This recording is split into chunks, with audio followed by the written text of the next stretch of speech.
রাত হয়ে এসেছে, সঠিক সময় আসন্ন।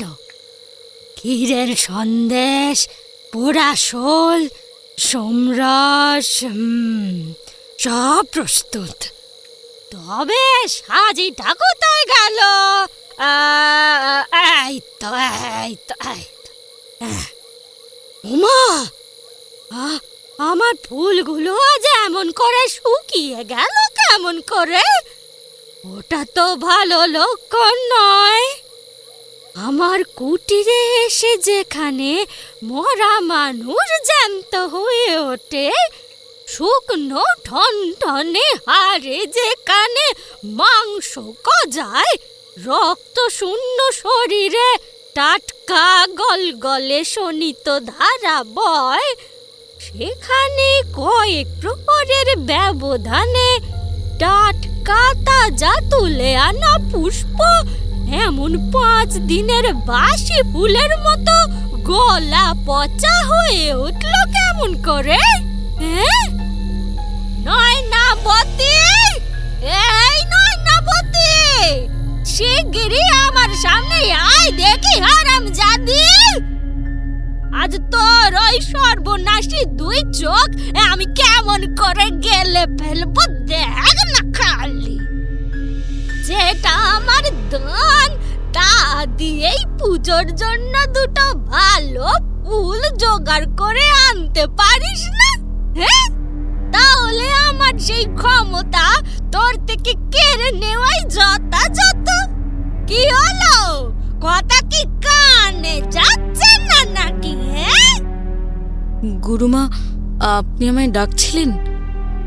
বলি, চোখের সাথে কি কানটাও খেয়ে রেখেছিস নাকি রে?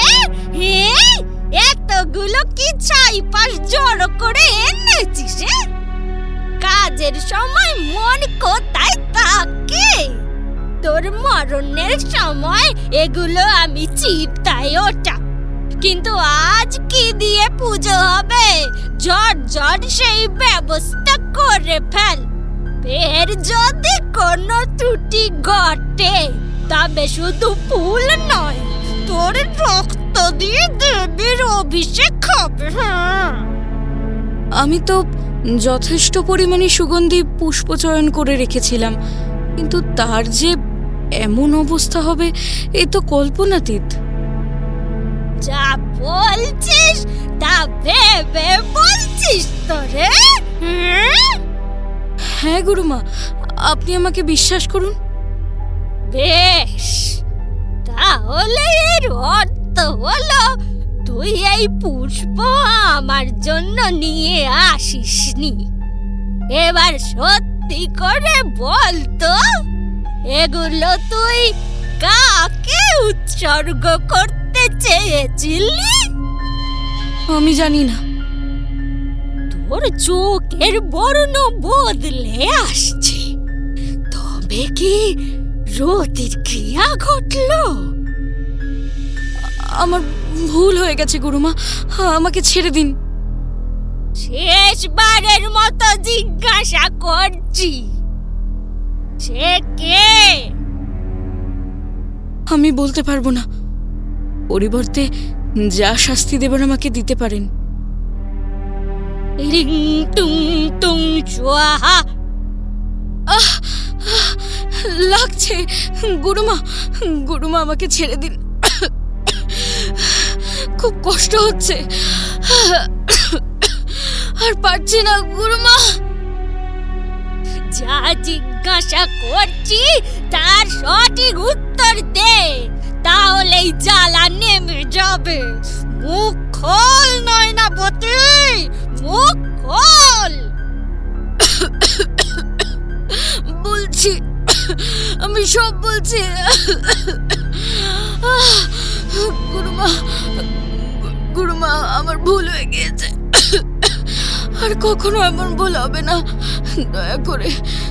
দয়া করে আপনি আমাকে ছেড়ে দিন। ওনার কোনো ক্ষতি করবেন না গুরুমা, উনি নির্দোষ। যেটুকু ভ্রম ঘটেছিল তা কেবলমাত্র আমার চিত্তে, তবে সেই দোষে উনি আমাকে দূর দূর করে তাড়িয়ে দিয়েছেন। ও তার মানে আমাকে দেওয়া প্রতিশ্রুতি ভঙ্গ করছিস? তোর এত বড় স্পর্ধা, তুই আমার কাছে যেই বস্তু বন্ধ দিয়েছিস সেই বস্তুকে আবার নতুন করে ফিরে পাওয়ার কামনা প্রস্ফুটিত হয়। বল বল কে সে? চুপ করে থাকবি না, উত্তর দে বলছি। সে কথা আমি মরে গেলে উচ্চারণ করতে পারবো না।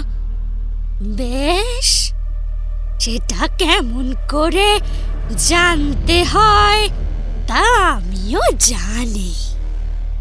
কুমাং সং তং সুয়াত, কুমাং সং তং তুয়াত, কুমাং সং তং সুয়াত। মা রক্ষা করো মা, মা ওনার উপর থেকে সমস্ত কুদৃষ্টি কাটিয়ে দাও। দম বন্ধ হয়ে আসছে, আমাকে ছেড়ে দিন, এমন করে প্রাণে মারবেন না। আমি আপনার কাছে করজোড়ে অনুরোধ করছি গুরুমা। এই জড়বুটি তোর কপালের মধ্যভাগে প্রবেশ করার সাথে সাথেই আমার জাদুগুলোকে সবটুকু দৃশ্যমান হবে। এই কষ্ট থেকে আমাকে রেহাই দিন। আরে আমার জাগ্রত কালী, উত্তর দিয়ে যা। উত্তরেতে যে বোন আছে সে তাই থাকে কারা? কেই বা আমার শক্তি খোঁজে, কার ঘুরেছে মন? মোর লাগি যে পুষ্প আসে তাতে পচন লাগে কোন কারণ?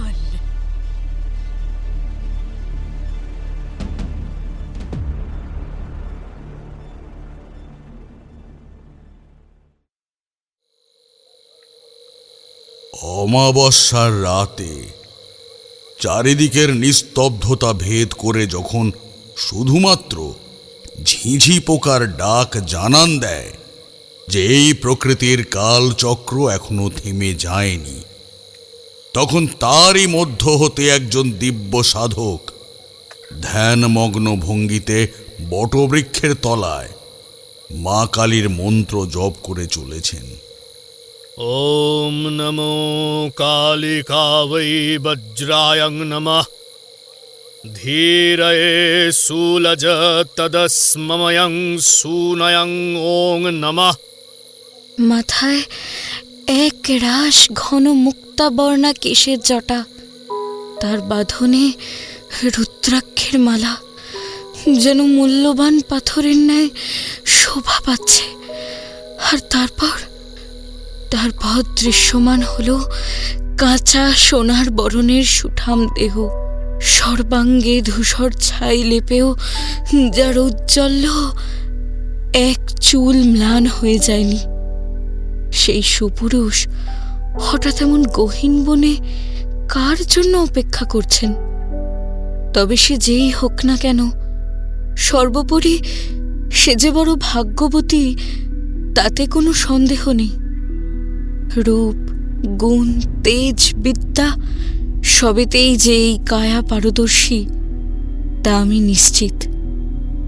ইতিমধ্যে সেই ভাগ্যবতীকে অনুমান করেই তো আমার মনে হিংসার উদ্বেগ জন্মাচ্ছে। এও কি সম্ভব? বছর 25-এর এক যুবতী অদূরে অবস্থান করে আক্ষেপের সুরে পরাশর সাধককে দেখে সম্মোহিত হয়ে পড়লে নিজের মনের বাসনা একাকী ব্যক্ত করতে থাকেন। তবে ধ্যানমগ্ন অবস্থানে থাকাকালীন সময়ে সাধকের কর্ণে এই অদ্ভুত বাক্যের কিছু অস্ফুট শব্দ এসে ঠেকায়। তার চক্ষু উন্মিলিত হয়ে সেই শব্দের বাহককে অনুসন্ধান করতে শুরু করে। কে ওখানে? শিমুলের আড়ালে থেকে কে আমার উপর নজর রাখছে? বেরিয়ে আয় বলছি। এক্ষুনি উত্তর না পেলে আমি আমার বাণে তোকে বিদ্ধ করতে বাধ্য হব। একজন সাধকের কর্মে বিঘ্ন ঘটানোর শাস্তি যে কি ভয়ানক হতে পারে তা দেখলে পিশাচের আত্মা পর্যন্ত কেঁপে উঠবে। তাই শেষবারের ন্যায় সাবধান করছি, বাঁচতে চাইলে আমার সামনে এসে ধরা দে। না না, আমাকে ক্ষমা করুন। এই সময় প্রত্যহ আমি ভুল চয়নে আসি, কিন্তু আজ যে এখানে এসে আপনাকে নিজের অজান্তেই বিব্রত করে ফেলবো তা বুঝতে পারিনি। আমি এখনই এই স্থান ত্যাগ করছি। ভয় নেই, আমি নিরীহ স্ত্রীলোকের উপর নিজের অস্ত্র প্রয়োগ করি না। তুমি নির্ভয়ে আমার সামনে এসে দাঁড়াতে পারো। আমার প্রণাম নেবেন। এই পুষ্প বড় ভক্তির সাথে সাজিয়ে তুলে রেখেছিলাম। যদি এখানে আপনার অনুমতি পাই তবে তা আপনার চয়নে প্রদান করব। তোমার নাম কি? কোথা হতে এসেছো? তুমি হয়তো জানো না, এখানে একাকী ভ্রমণ করা বড় বিপজ্জনক। আর কখনোই ভুল করো না। আগে আমি হলাম নয়নাবতী। নয়নাবতীর পরিচয় সাধক পরাশরের কর্ণে প্রবেশ করা মাত্রেই চারদিক থেকে সমস্ত আধার ঘুচে গিয়ে সেই রমণীর চারপাশে এক অপরূপ ছটা দৃশ্যমান হয়ে ওঠে। এ যেন কোনো সাধারণ মনুষ্য নয়, স্বর্গের অপ্সরা।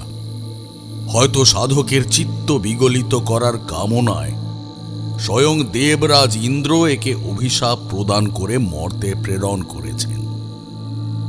যে নিজের কর্মে সফল হলেই পুনরায় এই পুষ্পডালি নিয়ে স্বর্গে ফিরে যাবার অধিকার প্রাপ্ত হবে। তোমার মাতা পিতা দেখছি বিধাতার কারুকার্যের উপর যথেষ্ট সম্মান প্রদর্শন করে এই নাম রেখেছেন। আগে এই চোখ দুটি যেমন সুন্দর ঠিক ততই নিষ্ঠুর। অর্থাৎ কি বলতে চাইছো? একটু সবিস্তারে বর্ণনা করো। আমি জন্মগতভাবে দৃষ্টিশক্তিহীনা। আজ থেকে বেশ কিছু বছর পূর্বে বন্যার দাপটে ঘর বাড়ি সবকিছু হারানোর সাথে সাথে আমার পিতামাতার থেকেও বিচ্ছিন্ন হয়ে পড়ি। এরপর অতি কষ্টে পথে ঘাটে ভিক্ষা করে শীর্ণ দেহে প্রাণ রক্ষা করেছি। তবে হঠাৎ করে একদিন এই স্থানে আজকের মতো সময় এসে হাজির হতে এক গুরু মায়ের দর্শন লাভ করি। সেই আমাকে তার চরণে ঠাঁই দিয়ে আমার জীবন বদলে দেয়। তবে এর পরিবর্তে একটা শর্ত ছিল। তার দরুন আমি কখনো কারো ঘরণী হতে পারবো না। নিজেকে আমৃত্যু পর্যন্ত ওনার সেবায় নিয়োজিত করতে হবে। এ যে মহাপাপ! সে তোমাকে নিজের কূটকর্মের জন্য ব্যবহার করছে তা জানার পরেও কেন এখানে আবদ্ধ হয়ে রয়েছ? পালিয়ে যাও। আমি আশীর্বাদ করছি এই পৃথিবীর যে কোনো প্রান্তে সৎ পথে থেকে তুমি উপার্জন করতে সক্ষম হবে। কিন্তু এই দৃষ্টিশক্তি যে সেই গুরু মায়েরই দান।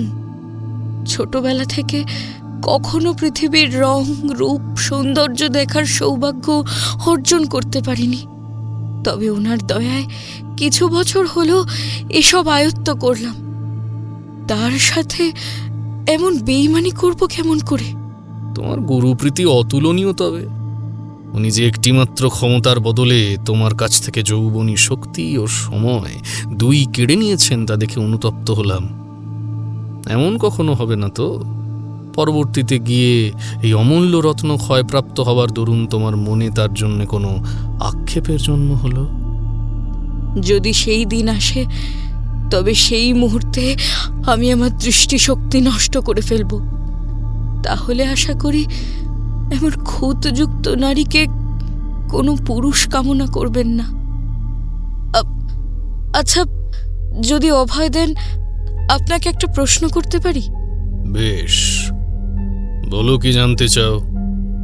আপনি প্রথমবার সন্দেহের বশে কেন কারোর জীবন নিয়ে তৎপর হয়ে উঠেছিলেন? তাহলে আপনার সংযম কোথায়? আমি যে গুরুমায়ের মুখে শুনেছিলাম সাধকের স্থিরতা আর ধৈর্য নাকি পাহাড়ের ন্যায় দৃঢ়? আজকের রাতটা আমার জন্য খুবই গুরুত্বপূর্ণ।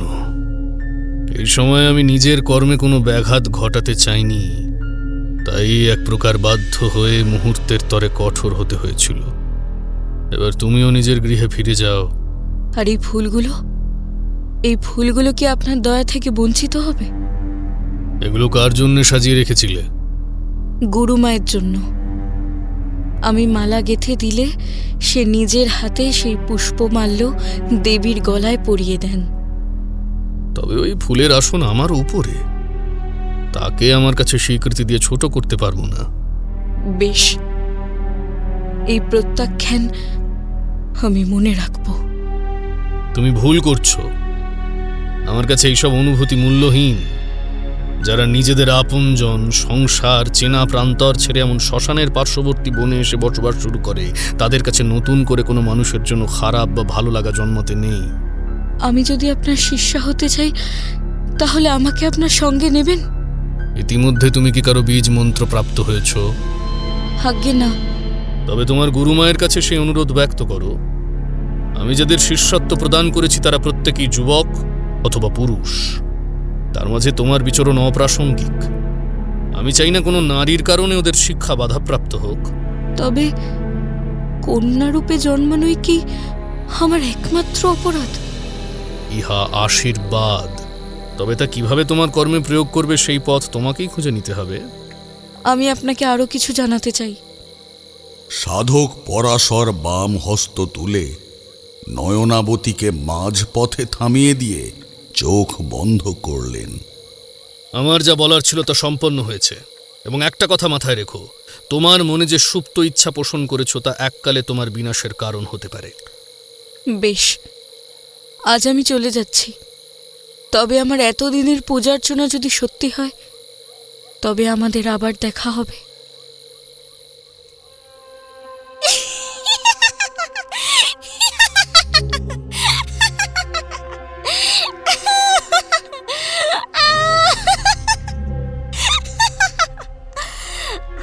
আমার এতদিনের চেষ্টা আজ সফল হয়েছে। এই যে সরস চোখের মাথা, একে নিজের মুঠোয় আনতে পারলেই ওদের বিনিদ্র কালী আমার করায়ত্ত হবে। আর তখন আমি গোটা পৃথিবীতে একাই রাজত্ব করতে সক্ষম হব।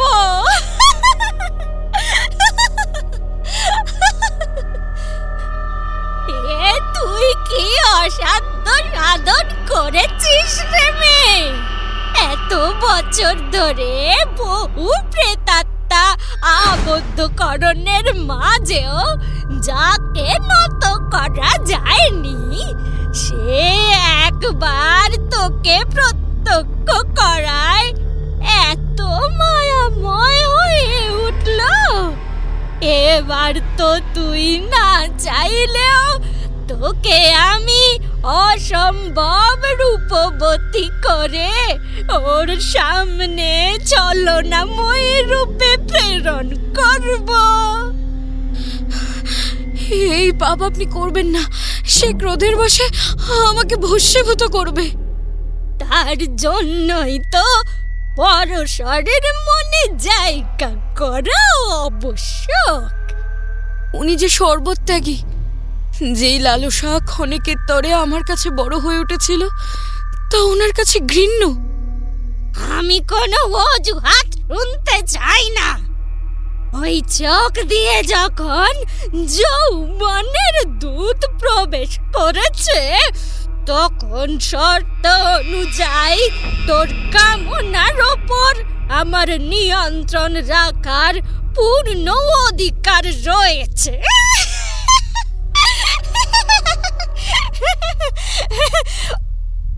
এর অন্যথায় তোর কি অবস্থা হতে পারে তা তুই জানিস তো? কিন্তু ষোড়শ যোগের অর্থ কি? ভোগ বিলাস রতির জীবন ত্যাগ করে শ্মশান প্রান্তে 16 জন সাধক বিভিন্ন উপচারে তাদের আরাধ্যকে জাগ্রত করে রেখেছে। ওদের প্রত্যেককে শুদ্ধ চিত্ত সূক্ষ্ম বসনে মিলিত হলে একটি সুরক্ষা বলয় গঠিত হয়, যার দরুন দেবীর নজর এড়িয়ে কেউ তাদের ওপরে, কেউ তাদের ধারে কাছেও যেতে অক্ষম। এই ষোড়শ সংখ্যা হলো মানব জীবনের 16 কলা বা গুণের প্রতীক। সাধক তথাগত বজায় রাখেন জীব কুল এবং মানব মনের ভিতরকার সম্প্রীতি। শ্রী শঙ্করনাথ হলেন সততার বাহক। পূজা উপাচারে যা কিছু প্রয়োজনীয় তা শুদ্ধিকরণের জন্য সর্বপ্রথম হাঁক পড়ে সাধক নীলোৎপলের। চণ্ডকোষ সমস্ত রকম কর্মে আগ্রহ প্রদানকারী, বিন্দুকুমার তাতে যোগান শক্তি ও রত্নকুমার দেন গতি। স্বরূপনাথ আনেন অলসতা, যা কখনো কখনো হয়ে ওঠে বহু কর্ম করি, আবার কখনো কখনো বড় উদ্দেশ্যের পথে বাধা রূপে চিহ্নিত হয়। স্বয়ং বৃন্দ প্রদান করেন জড়তা এবং নথং বয়ে বেড়ানো অজ্ঞতা। উনি সাধারণত কূট শক্তিদের কাছ থেকে বিদ্যা কেড়ে নিজের অজ্ঞতা তাদের কাছে প্রস্ফুটিত করে সেই বিপরীত শক্তিকে নুইয়ে আসতে বাধ্য করে, এবং এই 3 সাধকের মিলিত তম গুণকে খণ্ড করতে আসে শ্রীতয়ম, যিনি মঙ্গলকারী, যার সঙ্গে ছায়ার মতো চলে কাশীসুরা, যে ধার্মিকদের শুভাকাঙ্ক্ষী। দমগ্ন হলেন আবেগ আচ্ছ্বাস হাসি কান্নাদাতা। চণ্ডপাল হলেন ধ্বংস, সুরঞ্জন দেন ধৈর্য ও নিমিত্ত দেন যুক্তি। আর এদের প্রত্যেকের গুরু একজন, ওই পরশর, যে ভারসাম্য রক্ষাকারী।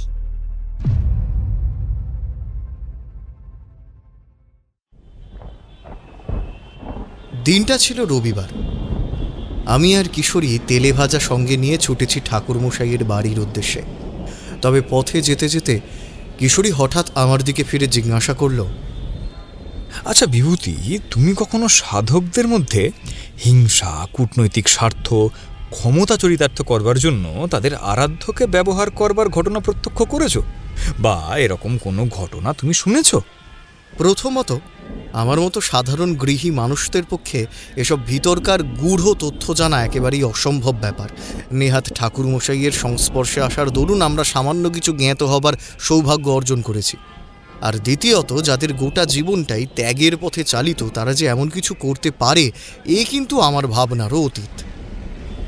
খুব সম্ভবত কিশোরীর এত সংক্ষিপ্ত উত্তর মনে ধরেনি, তাই ওর মুখভঙ্গি দেখে মৃদু হেসে বলে উঠে, হ্যাঁ, ওই যে কথা বলতে বলতে একেবারে ঠাকুরমশাইয়ের বাড়ির কাছাকাছি এসে পৌঁছেছি। তোমার অবারিত কৌতূহল, সেটা উনি ছাড়া অন্য কেউ তো নিবারণ করতে পারবেন না, এ তো কারো অজানা নয়। তা ঠিক। এরপর শীঘ্র দাওয়ায় উঠে কিশোরী দরজায় কড়া নাড়ে। ঠাকুরমশাই, ও ঠাকুরমশাই, বাড়িতে আছেন নাকি? আরে ভেতরে এসো, ভেতরে এসো, তোমাদের জন্যই তো অপেক্ষা করছিলাম। আজ চারি বাড়িতে নেই? না, ও এক জ্যাঠামশায়ের বাড়িতে হাওয়া বদলে গিয়েছে। আসছে সপ্তাহে এলে তখন দেখতে পাবে। তাহলে বরং এগুলো আপনিই ধরুন। ঠাকুরমশাই আমার হাত থেকে ঠোঙাটা নিয়ে একটু ফাঁকা করে ভিতরকার খাদ্যদ্রব্য লক্ষ্য করতেই সেসব সকলের মাঝে পরিবেশন করবার ব্যবস্থা করতে থাকেন। আর এইসব কাজ সমাপ্ত করে বিছানায় গা এলিয়ে দিতেই কিশোরী উৎসুক কণ্ঠে বলে ওঠে, আচ্ছা ঠাকুরমশাই, আপনার কাছে আজ পর্যন্ত যত কাহিনী শুনেছি তার মধ্যে বেশিরভাগ সময় দোষ গুণ সম্পন্ন মানবদের অস্তিত্বই অধিক বলে বিবেচিত হয়েছে, কিন্তু এমন কোনো ঘটনা কি আপনি প্রত্যক্ষ করেছেন যেখানে কোনো সাধক নিজের স্বার্থ চরিতার্থ করবার জন্য নিজের আরাধ্য দেবদেবীকে ব্যবহার করছেন, অথবা ঈশ্বরের নির্দেশ ইচ্ছাকৃতভাবে অমান্য করে অবনতির দিকে ধাবিত হয়েছেন? আজ তবে তোমাদের ষোড়শ যোগীর সাথে সাক্ষাৎ করাতে হচ্ছে। ঠাকুরমশাই, নামটা শুনেই বড় রোমাঞ্চ জাগছে। হ্যাঁ, সে তো হবে, কিন্তু তার পূর্বে যে আমার সুখ টানের যোগান প্রয়োজন। কিশোরীর ডান হস্ত বাড়িয়ে পাসিল শোয়ের প্যাকেটটা এগিয়ে দিতেই খস করে একটা নীলচে আলো একরাশ ধোঁয়ার সাথে ঠাকুরমশাই পৌঁছে যান নিজের অতীতে।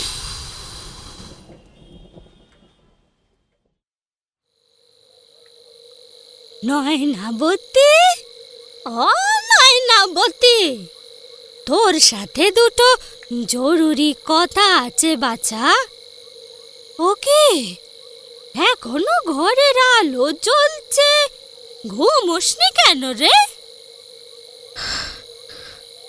আপনি কি বলবেন বলুন গুরুমা। তখন তোর সাথে অমন আচরণ করা আমার উচিত হয়নি, তাই এখানে নিজের হাতে 25টি ভেষজ উদ্ভিদের পাতা দিয়ে এই পথ্য বানিয়ে আনলাম। এটা উদরস্থ করলে তোর শরীরের সমস্ত জ্বালা যন্ত্রণা ক্ষত এক নিমেষে মিলিয়ে যাবে, মনে হবে অমৃতের সন্ধান পেয়েছিস। থাক না গুরুমা, এই ক্ষত বয়ে বেড়ালেই আমার মতি স্থির থাকবে। আহা, তোকে আঘাত করার পর থেকে আমি এখনো দাঁতে অন্ন কাটিনি। আপনি এখানে একটু অপেক্ষা করুন, আমি পাত সাজিয়ে আনছি। না, তার কোনো প্রয়োজন নেই, তুই আগে এই পথ্য গ্রহণ কর। বেশ, তাই দিন।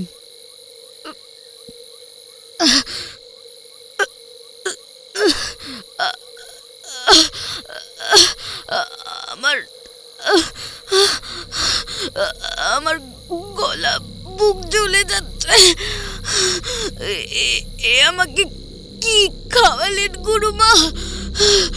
আমার চোখের সামনে সব কেমন যেন ঝাপসা হয়ে যাচ্ছে,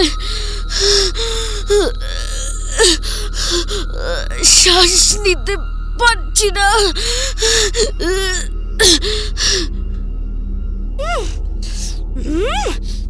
মোর মোর আরো দগদগে ঘা জন্মাক, তুই শেষ হলে তোর শরীরটা আমি তন্ত্রকর্মে ব্যবহার করতে সক্ষম হব। গুরুমা, আমি আপনাকে বিশ্বাস করেছিলাম। ডাইনিকে তুই নিয়ম শেখাতে এসেছিস? মনে নেই, যার কাছে এই জগতের কিচ্ছুই থাকে না, তার ছায়া তলে এলে নিজেকেও সমস্ত বন্ধন থেকে পৃথক রাখতে জানতে হয়, নয়তো দুই দিকেই অনর্থ ঘটে। জয় মা, মা, মা আমাকে বাঁচাও, মা, মা আমাকে বাঁচাও।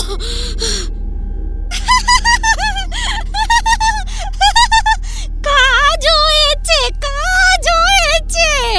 সমস্ত দেহ ধীরে ধীরে বিকল হয়ে আসছে। ও কি যে শান্তি!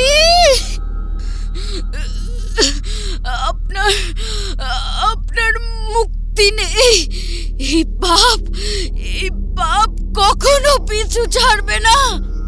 এরপর ছটফট করতে করতে একটা সময় নয়নাবতীর চোখের তারা স্তব্ধ হয়ে এলে কুংলি তার কেশ গুচ্ছ টেনে ধরে সেই নিথর শরীরটা শয্যা থেকে টানতে টানতে নিচে ফেলে আরো হিংস্র অভিব্যক্তি সহিত উঠোনে নিয়ে এসে নিজের মন্ত্রপুত শেওড়া গাছের সাথে সেটা বেঁধে দেয়। হে পিশাচিনীর দল, যে যেখানে আছিস সেখান থেকে ছুটে আয়। দেখ, তোদের জন্য নতুন সহচরী এনেছি। একে তোদের মতো অলৌকিক ক্ষমতা সম্পন্ন করে তোল। এরপর কুংলি নয়নাবতীর দুই নেত্রে কণ্টক ঠেকিয়ে তা সবের কণ্ঠের কাছে সমর্পণ করে আবারও একটি মন্ত্র অস্ফুটে উচ্চারণ করেন। এতে ধীরে ধীরে নয়নাবতী চোখ খুলতেই ওর মনি একেবারে রক্ত জবার ন্যায় রক্তিম বর্ণা হয়ে ধরা দেয়। উঠে বস, ওঠ। এবার বল দেখিনি, তোর কি পরিচয়? আমি কুংলি মায়ের দাসী। নাম কি? মৃত্যুর পূর্বে নয়নাবতী ছিলাম, বর্তমানে কুংলি মা যেই পরিচয় দেবে সেটাই মাথা পেতে নেব। তোর একমাত্র লক্ষ্য কি? কুংলি মায়ের অভীষ্ট সাধন করা। বেশ বেশ, এবার আমি চললাম। ফিরে গিয়ে অসমাপ্ত পূজায় বসতে হবে। কি হলো, তুই আমার পিছু নিলি যে? আমাকে সঙ্গে নেবেন না? না, তুই আজ থেকে এখানেই থাকবি। যখন আমার তোকে প্রয়োজন পড়বে তখন আমি তোকে হাততালি সহযোগে 2 বার হাঁক দেব। মনে থাকবে? থাকবে। এবার এই গাছের তলে আজ থেকেই ধ্যান শুরু কর।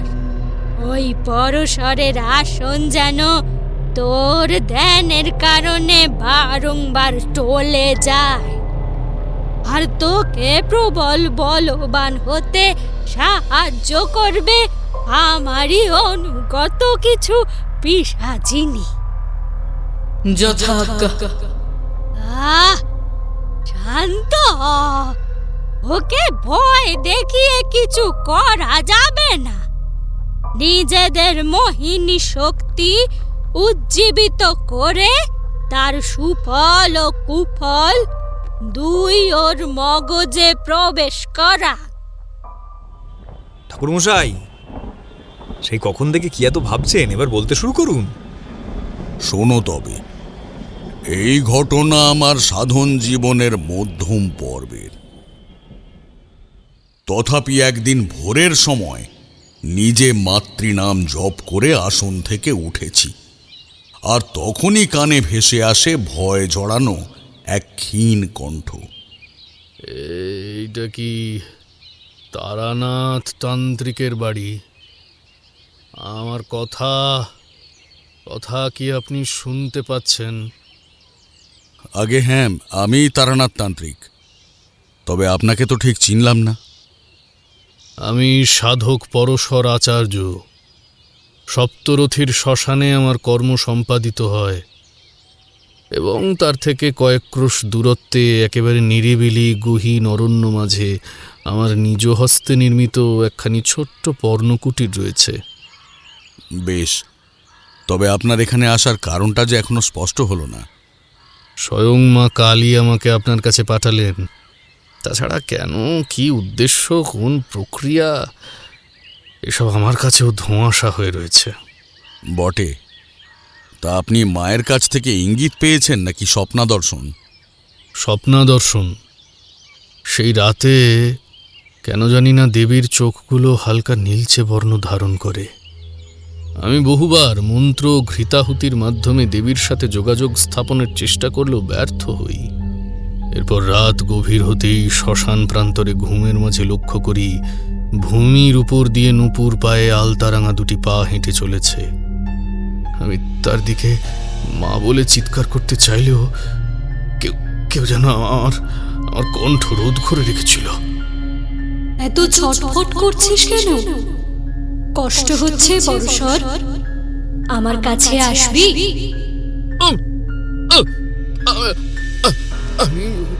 আমি ওর দেখা দেখা না। আমার আগমনের তেজ তুই সহ্য করতে পারছিস না? সেই তাপে তোর মুখবায়ু বিকৃত হচ্ছে, হাত পা কালশিটে পড়ে গিয়েছে। তাহলে কি তোর সাধনা সম্পূর্ণ হয়নি? জয় বিনিদ্র কালীর জয়। বল মা, বল মা, তুই যা বলবি আমি সব কিছু করতে রাজি। মা বল, বল মা। আর কতকাল আমি একা একা জেগে থাকবো বলতে পারিস? এবার যে আমার জন্য সঠিক অনুচর আনতে হবে। এ কথার অর্থ কি মা? তোর সম্পূর্ণতার পাশে সত্যি কি কাউকে মানায়? ভালো করে শুনে দেখ তো, এই শব্দটা চিনতে পারিস কিনা? হ্যাঁ হ্যাঁ, আমি চিনি। তাহলে কি ওটা তোর রূপ ছিল? আমি অজ্ঞানবশত তোকে প্রত্যাখ্যান করলাম।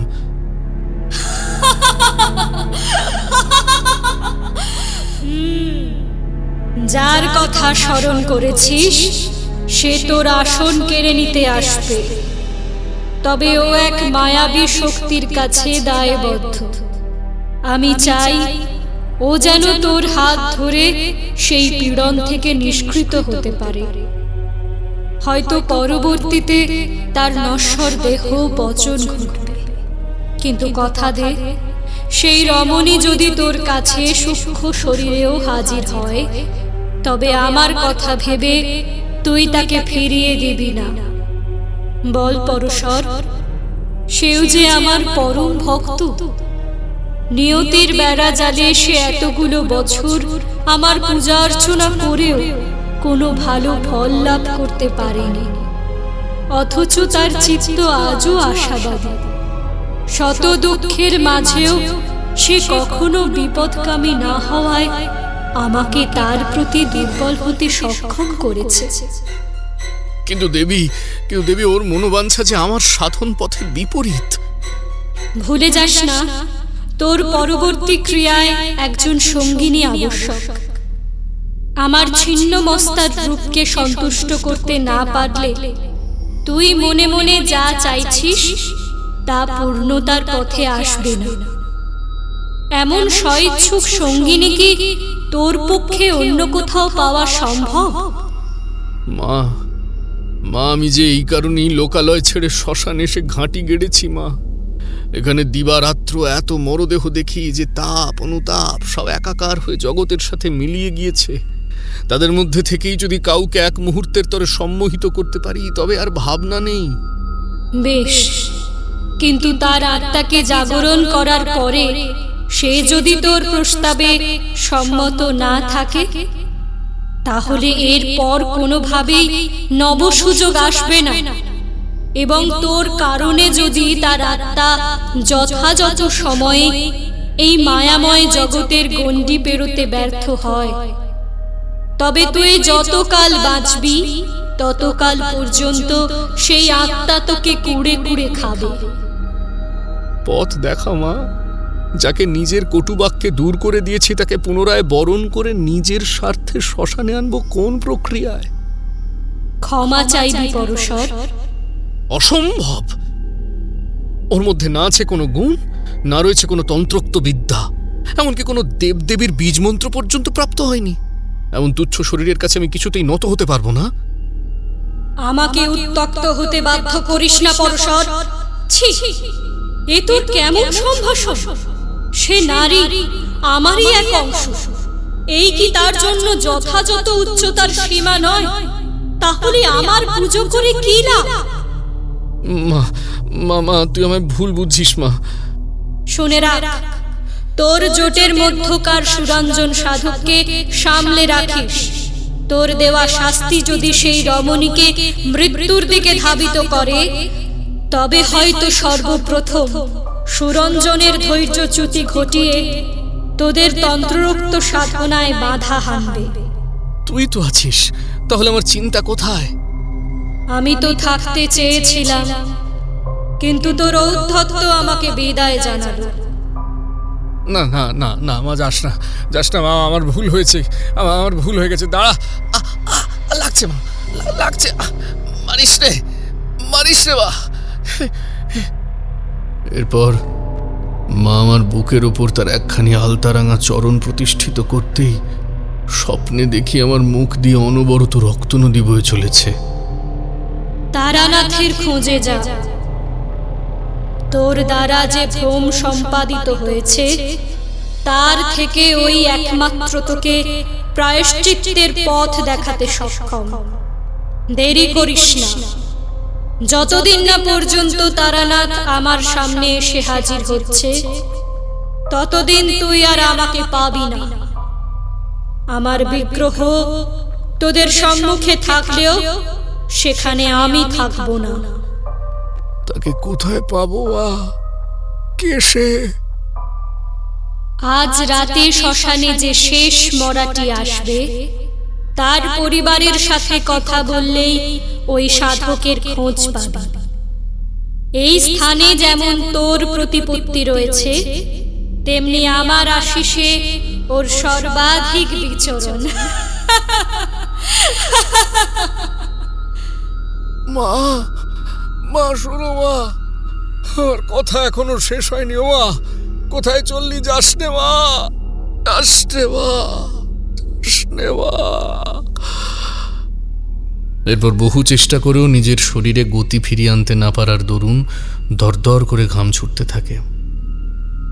তারপর কি ঘটেছে কিছুই জানা নেই।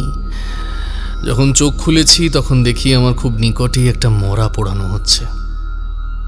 হয়তো সেই আগুনের আঁচ লেগেই এত অস্বস্তি হয়েছিল। আবার এর অন্যথাও হতে পারে, যা বোঝার ক্ষমতা আমার কাছে নেই বলেই আপনার দ্বারস্থ হতে হলো। আমি বয়সে আপনার গুরুজন হতে পারি, তবে আপনার ক্ষমতা সম্পর্কে যথেষ্ট খোঁজ খবর নিয়ে অবগত হয়েছি। আপনার উপর সত্যিই মা কালীর এক অভাবনীয় কৃপা দৃষ্টি রয়েছে। এবার দয়া করে আপনি যদি আমার সাথে আমার কুটিরে যেতে সম্মত হন, তাহলে হয়তো আপনার হাত ধরিয়ে আমার সাধনার পথ প্রশস্ত হতে পারে। বেশ, আপনি কিছুক্ষণ এখানে অপেক্ষা করুন। আমি ততক্ষণে আমার যৎসামান্য কিছু প্রয়োজনীয় সামগ্রী সঙ্গে নেবার ব্যবস্থা করি। এরপর ভিতরে এসে খুব দ্রুত চিংড়ে, গুড় আর মায়ের পায়ে ছোঁয়ানো জবা, বিল্লপত্র ও কিছু তন্ত্রোক্ত উপাচারে পোঁটলা পূর্ণ করে নতুন রহস্যের পথে অগ্রসর হই। পথে যেতে যেতে সেই সাধক পুনরায় বলে ওঠেন, আপনার কি এই জীবনে সংসার ধর্ম পালন করার কোনো বাঞ্ছা নেই? আগে না, মায়ের সেবায়েত হয়ে বেশ আছি। এককালে আমিও এটাই স্থির করেছিলাম, কিন্তু তারপর যে কোথা থেকে কি হয়ে গেল। সাধক পরাশর কথাটা অসমাপ্ত রেখেই একটা দীর্ঘশ্বাস ফেলায়। এই বিষয়ে আমি আর গভীরে যেতে চাইনি। আচ্ছা, সচরাচর সাধারণ মানুষেরা তন্ত্রজ্ঞান সমন্বিত ব্যক্তিকে উপেক্ষা করে চলাই শ্রেয় বোধ করেন। তা আপনার চলার পথে কখনো এমন কিছু ঘটেনি যাতে সবাই আপনাকে একঘরে করে দেবার হুমকি দিয়েছেন বা ভয়ে দূরত্ব রেখে চলেছেন? ওনাদের কাছে আমি ঠাকুরমশাই নামেই সুপরিচিত। তাছাড়া মায়ের নির্দেশে আমি নিজের বিদ্যা কখনো কারো ক্ষতি সাধনের কর্মে ব্যবহার না করায় সাধারণ মানুষের কাছ থেকে সর্বদাই শ্রদ্ধা আর ভক্তি পেয়ে এসেছি। তাহলে তো এই বস্তু আপনার কাছেই শোভা পায়। এই বলে সাধক তার বস্ত্রের খুঁট থেকে আমার দিকে একখানি চকচকে লাল পাথর এগিয়ে দেন। কি হলো, ধরুন। এটা নিয়ে আমি কি করব? এটা তো দেখে বেশ মূল্যবান বোধ হচ্ছে। ঠিকই ধরেছেন, এই রত্নপাথর অলৌকিক ক্ষমতা সম্পন্ন। তবে প্রতিপক্ষকে ধরাশায়ী করার ক্ষেত্রে এটা কেবলমাত্র একবার ব্যবহার করা যেতে পারে। এই বস্তু আপনি কোথায় পেয়েছিলেন? আজ থেকে 12 বছর পূর্বে এক পিশাচিনী তার মুক্তিপণ হিসেবে আমাকে এই অমোঘ রত্ন দান করেছিলেন। সেই থেকে সুদীর্ঘ পথ পেরিয়ে আজ আপনি এর অধিকারী হলেন। এই রূপে 2 হস্ত একত্রিত করে আমি সেই পাথর গ্রহণ করি। দেখতে দেখতে সকাল গড়িয়ে দুপুর এবং দুপুরের শেষে বিকেল নেমে আসে। উপসী পেটে পা যেন চলতে নারাজ, তাই প্রস্তাব রাখি, সামনেই একটা বটবৃক্ষ দেখতে পাচ্ছি, তার তলায় জিরিয়ে একটু কিছু আহার করলে কেমন হয়? বেশ তো, চলুন। এরপর দুজনে মিলে সেই চিঁড়ে আর গুড় উদরস্থ করতে শুরু করলে কিছুক্ষণ পর অদূরের একটি ঝোপ থেকে 1 হাত ঘুমটা টানা একজন রমণী বেরিয়ে এসে আমাদের খাবারের দিকে লোলুপ জিহ্বাখানা ঝুলিয়ে লালা নিঃসরণ করতে থাকে। কিন্তু কোনো মানুষের জিহ্বা যে এমন কুচকুচে কৃষ্ণ বর্ণা হতে পারে, এ আমি প্রথম প্রত্যক্ষ করলাম। আমার প্রণাম নেবেন মণিবর। গুড়ের মিষ্টি গন্ধে নিজের লোভ সংবরণ করতে না পেরে ছুটে এলাম। আমারও যে বড় গোগ্রাসী খিদে পেয়েছে। আপনাদের এটো কিছু থাকলে এদিকে ছুড়ে দিন, আমি না হয় সেটাই ভক্তি সহকারে গ্রহণ করব। ছি ছি, তুমি হলে গিয়ে মায়ের জাত, তোমায় আমাদের উচ্ছিষ্ট খেতে হবে কেন? এদিকে এসো, তোমার যতটুকু প্রয়োজন এই পোঁটলা থেকে ততটা খাবার নিয়ে নাও। এতে আপনারা দুজনেই সম্মত তো? আমি ঘাড় নেড়ে ইতিবাচক উত্তর দিলেও পরাশর সাধকের চোখে একটা অদ্ভুত ভয়ের ছাপ ফুটে উঠতে দেখি। তার গলা দিয়ে খাবার নামছে না, কপালে বিন্দু বিন্দু ঘাম সজ্জিত, শ্বাস প্রশ্বাস রোধ হওয়ার জোগাড়, হাত দুটো যেন থেকে থেকে একটু কেঁপে উঠছে। আমি তার পিঠের ওপর হাত রেখে ধীর কণ্ঠে প্রশ্ন করি, আপনি কি ওই রমণীকে কিছু বলতে চান? এরই মধ্যে খুব সন্তর্পণে সেই রমণী যে একেবারে আমাদের নিকটে এসে উপস্থিত হয়েছে তা খেয়াল করিনি। তবে কয়েক মুহূর্তের ব্যবধানে সামনে তাকাতেই দেখি তার শীর্ণ কঙ্কালসার হাত দুটো আমার পোঁটলার দিকে ধাবিত হয়ে কিছু একটা খুঁজে চলেছে। একটু জল পান করুন। শুকনো খাবার নালিতে বিঁধলে মৃত্যু পর্যন্ত ঘটতে পারে।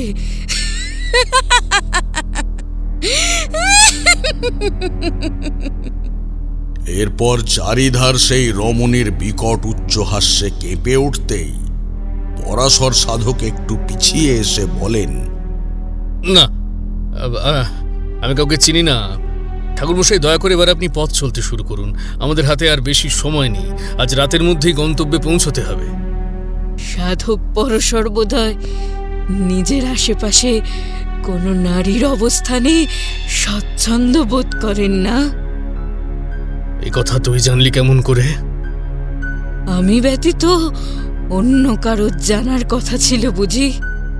সত্যি করে বল, তুই কে?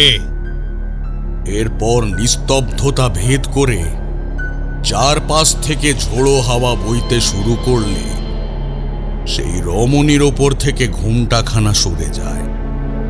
তার ক্ষত বিক্ষত ওষ্ঠ, নাকের স্থানে একটা বিশাল গহ্বর, চোখের মধ্যে নিশ্চল নীল বর্ণা দুটো মণি ও গলার কাছে কয়েকটা আঙুলের ছাপ। এইটুকু দেখার পর আমরা দুজনেই দৃষ্টি নত করতে বাধ্য হই।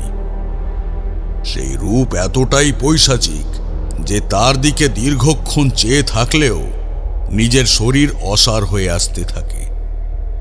কালী, এ তুই কি সর্বনাশ করলি? ও যে তোরই ভক্ত। মিথ্যে কথা বলো না সাধক। আমার এই অবস্থার জন্য একমাত্র তুমিই দায়ী। দূর হয়ে যা, দূর হয়ে যা আমার চোখের সামনে থেকে। আমি তোর ছায়াও মারাতে চাই না। আমার যে আর কোথাও যাওয়ার জায়গা নেই। যতদিন পর্যন্ত তুমি বেঁচে রয়েছো ততদিন তোমাকেই অনুসরণ করে চলবো। ঠাকুর মশাই ও এক পিশাচিনী ঠাকুর মশাই, ওর হাত থেকে আমাকে মুক্ত করুন ঠাকুর মশাই, নয়তো আমাকে হত্যা করে ওর সাথে নিয়ে যাওয়ার পরিকল্পনা করবে। ভালো করে চেয়ে দেখো, আমি আজও সেই শুকনো ফুলে সজ্জিত রয়েছি। এর ভাগ নেবে না। আমি তোর এই অভিশপ্ত রূপ সহ্য করতে পারছি না। চলে যা এখান থেকে। পরাশর সাধক 2 হাত দিয়ে নিজের মুখ ঢেকে চিৎকার করতে থাকলে আমি চোখ বন্ধ করে শীঘ্রই এক মন্ত্রের দ্বারা নিজের ডান হস্তে খড়গ প্রাপ্ত হলে নয়নাবতীর দিকে সেই অস্ত্র উঁচিয়ে হুঙ্কার দিই, খবরদার, আর এক পা এগোলে এই মুহূর্তে তোর বিনাশ সাধিত হবে। আমার যে কায়া নেই, যা দেখছো তা মোহবিষ্ট ফসল। একে দ্বিখণ্ডিত করবে কেমন করে? এই খড়গ শুধু রক্ত মাংসের গুরু আবরণ ভেদ করতে পারে তা কিন্তু নয়, এর দ্বারা আমি বহু সূক্ষ্ম শরীরকে শূন্যে মিলিয়ে দিতে সক্ষম। বল সেই পরিণতি চাস? না না না না, ও কাজ করো না। চোখ তুলে চা, দেখি তোর কত স্পর্ধা। না, আমাকে ছেড়ে দাও, আমি চলে যাচ্ছি, আমাকে ছেড়ে দাও। উনি আমার রক্ষা কবচ। এবার ফিরে গিয়ে নিজের ডাইনি গুরুমাকে নিজের শেষ কৃত্যের জন্য আহ্বান জানা। সাধক পরশ, তুমি হয়তো ভুলে যাচ্ছ তোমার ছকে যেই কয়জন উপস্থিত রয়েছে তাদের মধ্যে থেকে যদি একজনও বিপদগামী হয় তবে এর ফল তোমাদের প্রত্যেককেই ভোগ করতে হবে। ওরা আবার অনুগত, তুই ওদের কিছুতেই বশ করতে পারবি না। ঠিক, আর এই অনুগত করে রাখার প্রথাটাই যাতে ভঙ্গ হয় আজ থেকে সেই ব্যবস্থা করব। এখন আমি আসছি। কি বলতে চাইলি? যাস না, দাঁড়া বলছি, আগেবার প্রশ্নের উত্তর দিয়ে যা। আমাদের চোখের সামনে একটা কালচে ধোঁয়ার কুণ্ডলী জাগরিত হলে তার মাঝে সেই রমণী ধীরে ধীরে মিলিয়ে যায়। আমাকে যেই কথাগুলো বলা বাকি থেকে গিয়েছিল এবার যে সেগুলো সম্পূর্ণ করতে হবে, নয়তো আমার পক্ষে যথাযথ তন্ত্রক্রিয়া চয়ন করা কঠিন হয়ে দাঁড়াচ্ছে। আজ থেকে ৩৭ দিন পূর্বে এই নারীকে আমি ধ্যানমগ্ন থাকাকালীন অবস্থায় প্রথম প্রত্যক্ষ করি। সেদিন গহীন বনে গাছেদের শাখা যেন অপ্রত্যাশিত পুষ্পভারে একেবারে নুইয়ে এসেছিল। এরপর নূপুর পায়ে চঞ্চলমতি রূপে আধার ভেদ করে সেই আমার সামনে এসে দাঁড়ায়। প্রথম দর্শনে আমি তাকে প্রত্যাখ্যান করার পরেও সে আমায় আক্ষেপের সুরে কিছু বলতে চেয়েছিল, আমি তা প্রশ্রয় দিইনি। পরবর্তীতে ওর আচরণে বুঝতে বাকি থাকে না, এই রমণী বিভিন্ন ছলা কলায় যতক্ষণ না পর্যন্ত আমার মন জয় করতে পারছে ততক্ষণ এই স্থান সে পরিত্যাগ করবে না। তাই বাধ্য হয়ে কিছুদিন পর থেকে আমি নিজের সাধনার স্থান পরিবর্তন করি। কিন্তু ওর গুরুমা নিজ বিদ্যার দ্বারা সেই গুপ্ত স্থানের খোঁজ পাবার পর সেখানেও ওই কায়া আমাকে অনুসরণ করতে থাকলে ক্রোধের বশে আমি তার প্রতি অভিশাপ বর্ষণ করি। তবে এর মাঝে যে ওর গুরুমা নিজ স্বার্থের কারণে ওকে হত্যা করেছে সেই তথ্য আমার কাছে অজানা ছিল।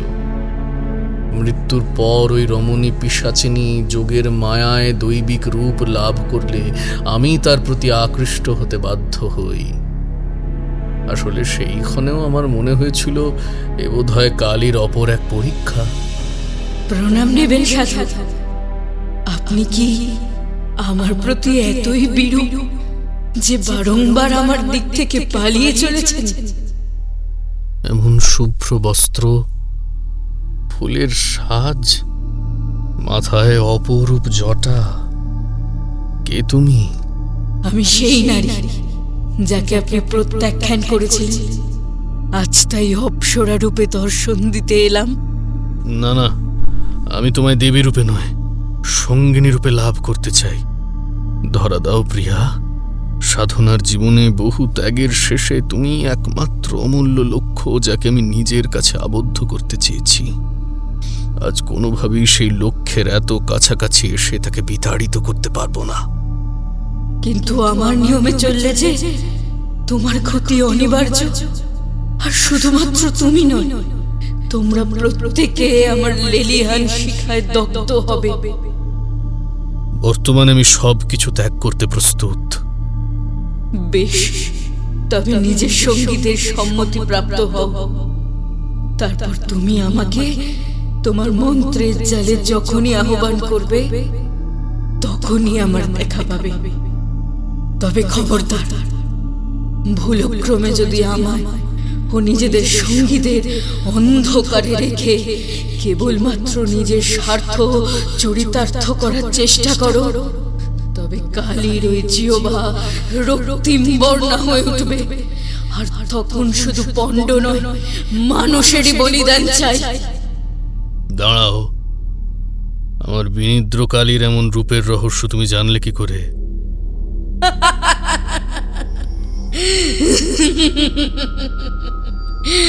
আমায় যে আমার গুরুমা এটা জানালেন। তবে রে পিশাচিনী, তোর এত দুঃসাহস যে আমাকে হাতিয়ার হিসেবে ব্যবহার করে ওই কুংলির পথ সুগম করতে চাস? খবরদার, তোকে যেন আমি আমার আশেপাশেও না দেখি। ও ছাড়া বিনিদ্র কালীর এই রূপের কথা তো আর কারো জানা নেই। উনি নির্দোষ, ওনার চাওয়া বড়ই সাধারণ। থাম! আমাকে মিথ্যা বাসনায় জর্জরিত করবার জন্য আমি তোকে অভিশাপ দিচ্ছি। তোর রূপ নিয়ে এই গর্ব চিরতরে ক্ষুণ্ণ হবে, একেবারে বিভৎস দর্শনা হয়ে দগ্ধে ফিরবি। না, ওটাই যে আমার শেষ সম্বল, ওটা কেড়ে নেবেন না। আমার মুখ নিঃসৃত বাণী ফেরানো অসম্ভব। বেশ বেশ, তবে আজ থেকে আমি প্রতিজ্ঞা করলাম, এই ষোড়শ যোগের বিনাশ সাধনে গুরু মায়ের পদতলে দাসী হয়ে রইব। এই দেখুন, কথা বলতে বলতে একেবারে কুটিরের সামনে এসে উপস্থিত হয়েছি। সাবধানে উঠে আসুন, আমি হাত মুখ ধোয়ার ব্যবস্থা করছি। ভিতরে প্রবেশ করতেই দেখি সেখানে পাশাপাশি দুটো কক্ষ অবস্থিত। সম্ভবত একটি পূজার্চনা ও অপর একটি আহার ব্যঞ্জনের জন্য নির্মিত। বাঁশের দেওয়ালে কিছু স্থানে কয়েকটি পুঁতির মালা ও অদ্ভুত বিকৃত মুখাবয়বের খুলি সাজানো রয়েছে। তার একটিকে স্পর্শ করতেই সেটা কড়কড় করে শব্দ করে মুখ ঘুরিয়ে নেয়। ওগুলো মায়ের কাছে বলি প্রদত্ত পশুর দেহাবশেষ। এভাবে এগুলো রাখার কোনো নিয়ম রয়েছে? আগে হ্যাঁ, সম্পূর্ণ মাংস ভক্ষণ করার পর কোনো একটি অঙ্গ মাটিতে চাপা দিয়ে পচনের জন্য দীর্ঘদিন ধরে অপেক্ষা করতে হয়। তারপর দেবী আমাদের মধ্যে থেকে যাকে স্বপ্নাদেশ দেন, সে গিয়ে মাটি খুঁড়ে যথোপযুক্ত সময়ের পর ওই হাড় তুলে এনে নিজের পছন্দ মতো আশ্রয় সেগুলো রক্ষা করে। আপনার না হয় নিজস্ব আশ্রয় রয়েছে, তবে বাকিরা তারা তাদের সামগ্রী কোথায় গচ্ছিত রাখেন? ওটি বলা বারণ। এমনকি আমরা নিজেদের মধ্যেও এই সম্পর্কে কোনো আলোচনা করি না। বেশ, আপনার কাছে কিন্তু এখনো নয়নাবতী সংক্রান্ত কাহিনীর কোনো উত্তর পেলাম না ঠাকুরমশাই। আমি কিছু বলতে যাব তার পূর্বেই পরাশর সাধকের দরজায় কে যেন উন্মত্তের ন্যায় আঘাত করতে থাকে। এমন সময় আবার কে এলো? শীঘ্রই দরজা খুলুন, নয়তো এবার দরজাটা ভেঙে যাবে। কে? কাকে চাই? আমি এসেছি, সাহস থাকলে বেরিয়ে আয়। নাম উল্লেখ করে কথা বলো। কাকে এনেছিস পরশর? স্বরে যে নতুন মানুষ ঠেকছে। তোরা ষোড়শ যোগী একত্রিত হয়েও আমার ওই একখানি নারত্বের বাণ রোধ করতে অক্ষম। তবে শুনে রাখ, যেখানে রয়েছিস সে আমার সম্মুখে আসার চেষ্টাও করিস না। তোর সাথে আমার কোনো পূর্ব সংযোগ নেই। আমি নতুন করে কারো ক্ষতি করতে আসিনি। এই জিহ্বা আজ অনেক রক্ত পেয়েছে, তাই তাই আর তেষ্টা নেই। একান্তই যদি মরণের স্বাদ জাগে, তাহলে আগামীকাল রাতে ঘাড়টা কট করে মোটকে চামড়া ছিঁড়ে সেই টাটকা শনিত পান করব।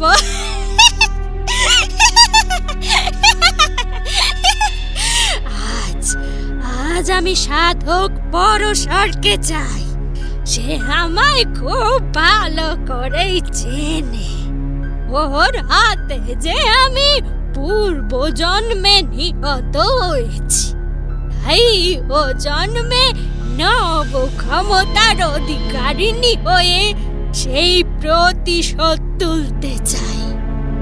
এবার কিছু মনে পড়েছে?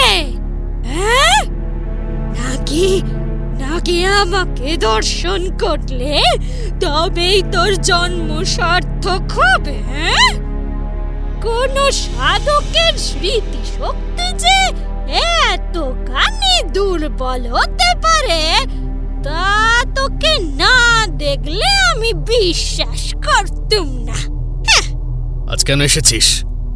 তোর সাথে যা কথা হয়েছিল তাতে তো এই দিন বাঁধা ছিল না। ঠিক, কিন্তু তার সাথে এও বলা হয়েছিল যে তোর লড়াই একান্ত আমার সাথে। তুই যে অন্যত্র গিয়ে আর কাউকে জুটিয়ে আনবি, এ তো আমার কল্পনার অতীত। এখনই দূর হ, নয়তো আমি তোর প্রতি আমার মোক্ষম অস্ত্র প্রয়োগ করতে বাধ্য হব। সেই ভুল কি সত্যি ঘটবে? সিদ্ধ হবার পূর্বে ওই অস্ত্র তুলে নেওয়ার অর্থ পূর্বে যা কিছু অর্জন করেছিস তার সমস্ত এক নিমেষে বিদায় দেওয়া। তাতে অন্তত তোকে চিরতরে মুছে ফেলা যাবে। লাভ নেই। এতদিন আমার নিঃশ্বাস থেকে যে শত পিশাচ পিশাচিনী জন্মেছে, তারা সেই মুহূর্তেই তোর দিকে ধাবিত হবে। সাধনার ক্ষেত্র লণ্ডভণ্ড করে বিনিদ্র কালীকে গ্রাস করবে। যে এতদিন রক্ত পেয়েও শান্ত থেকেছে, সে নিজে ভয়াল রূপে তাণ্ডব করে বেড়াবে এবং মানুষের মুখে মুখে তোরা মরে গেয়েও অভিশাপ কুড়বি। এই গ্রামের এক প্রান্ত নয়, সম্পূর্ণ অংশটাই জ্যান্ত শ্মশান হয়ে উঠবে। আর তারপর পার্শ্ববর্তী জায়গাগুলো খাবো।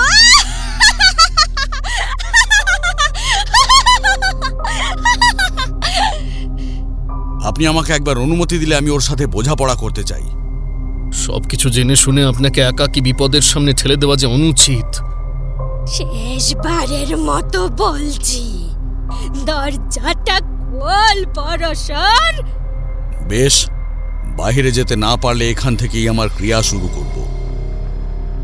এই বলে আসন কেটে বসে ঘরের মেঝেতে নখ ঘষে একটা গোলাকার আকৃতি কল্পনা করে মন্ত্রোচ্চারণ শুরু করি।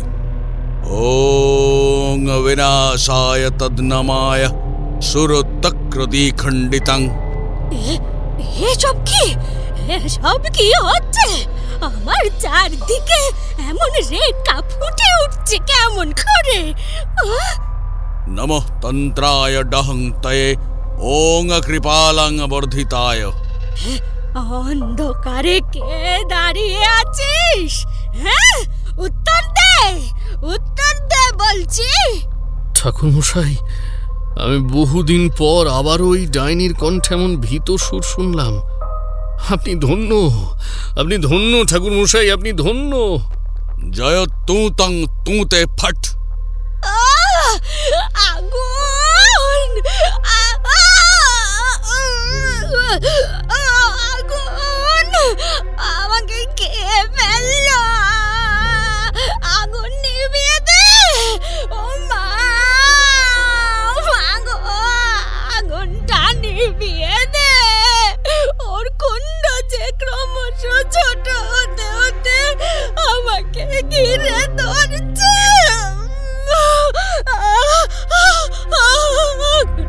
নিভিয়ে দে। আমি আজ চলে যাচ্ছি, তবে আমাকে এইভাবে পরাস্ত করে তুই ঠিক করলি না। আমি আবার আসবো, আর যেদিন আসবো আমার সাথে থাকবে পিশাচিনী প্রকাশ্যে আচ্ছাদিত এক নতুন নয়নাবতী। ওর হাতেই তোর মরণ নিহিত। এ অভিশাপ নাকি ভবিষ্যৎবাণী? এটা ভবিতব্য। বেশ, আজ থেকে ঠিক 8 দিন পর আমার সাথে তোর সম্মুখ সমর আয়োজিত হবে। আমাকে যদি তুই সর্বাগ্রে পরাজিত করতে পারিস, তবে 16 যোগীর ক্ষমতা আমি নিজে তোর হাতে তুলে দেব। সবকিছু খোয়ানোর জন্য প্রস্তুত থাকিস পরশর। ওহ, পরাশর নয়, আজ থেকে তোর মুখে প্রতিপক্ষ হিসেবে তারানাথ তান্ত্রিকের নামটাই যেন উচ্চারিত হয়, সেই জপ কর। এত অহমিকা ভালো নয় সাধক। কঠোরতার অহংকারে যেমন পরশরকে গিলেছি, তেমনি ক্ষমতার অহমে তোকেও গ্রাস করব। এই বলে হাড়ে হাড় লাগার মতো খটখট শব্দ করে কুংলি সেই স্থান ত্যাগ করে। একবার দরজাটা খুলে দেখে নিন সবকিছু স্বাভাবিক কিনা। বাইরে কেউ নেই, সে পালিয়েছে। আমার মতে আজকের রাতটা এখানে কোনো ক্রমে অতিবাহিত হলে আগামীকাল প্রাতে আপনার অন্যত্র যাত্রা করাই শ্রেয়। আমার মন বলছে আপনার কুটিরে খুব শীঘ্রই অগ্নিসংযোগ ঘটবে। তাহলে আমার দলের সঙ্গে আপনাকে পরিচিত করাবো কেমন করে? তারা নিজেই আপনার সন্ধানে এখানে এসে উপস্থিত হবে। যথাজ্ঞা, আপনি নিজের খেয়াল রাখবেন। এরপর সেই রাতে সামান্য কিছু শুকনো আহার্য সম্পাদন করে ভোর হতেই সাধককে বিদায় জানাই। মাঝখানে 2 দিন বেশ সুস্থিরভাবে অতিবাহিত হলেও তৃতীয় দিন গভীর রাতে দরজায় আবার টোকা পড়ে। এই বাড়িতে কেউ আছেন নাকি? আমার কথা কি শুনতে পাচ্ছেন? উত্তর দিন, আমার যে ফেরার তাড়া রয়েছে। কে? এত রাতে এখানে কাকে চাই?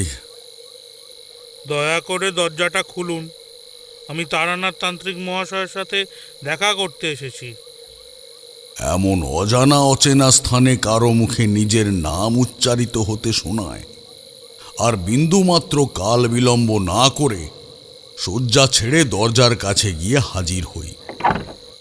নমস্কার, আমি তারানাথ তান্ত্রিক। বলুন আপনাকে কিভাবে সাহায্য করতে পারি? তখন আমার সম্মুখে দণ্ডায়মান রয়েছেন সম্পূর্ণ শুভ্র কেশ, আদিম কোনো রহস্যের ন্যায় লুক্কায়িত ওষ্ঠ ও গভীর চক্ষু যুগল সমন্বিত এক গৈরিক বর্ণা দিব্য সাধক, যাকে প্রথম দর্শনে অমাবস্যার অন্ধকারের মাঝে দেবদূত বলে ভ্রম হয়। এটা তো সাধক পরশরের স্থান, তা উনি কি এখন বিশ্রাম নিচ্ছেন?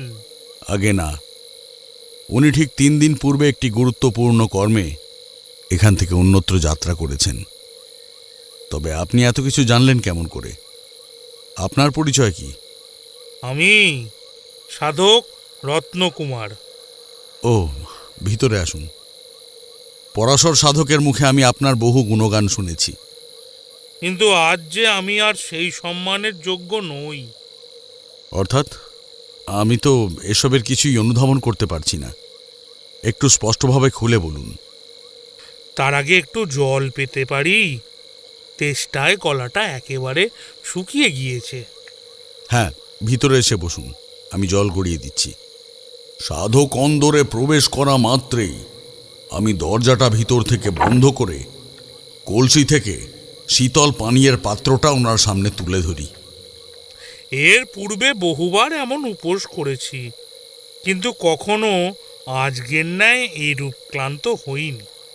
জানি না দেবীর এ কেমন পরীক্ষা। তাছাড়া বর্তমানে আমি কোনো কর্মে গতি প্রদানেও অক্ষম।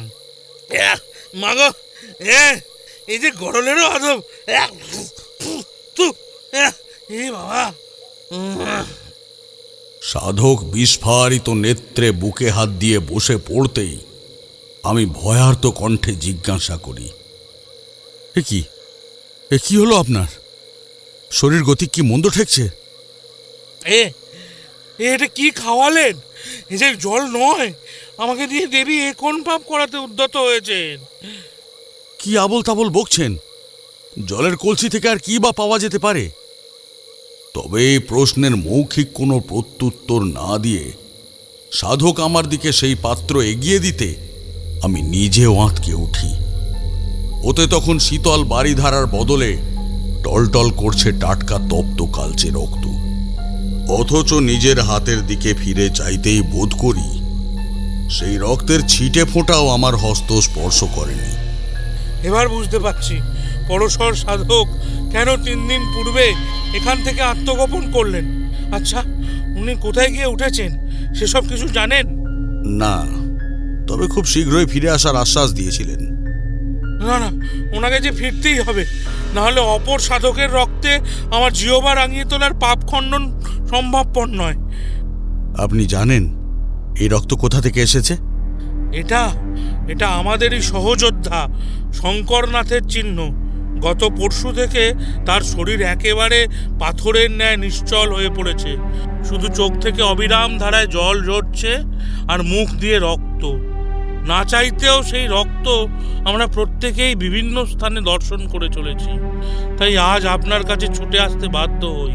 দয়া করে আপনি আমার সাথে দেবীর থানে চলুন।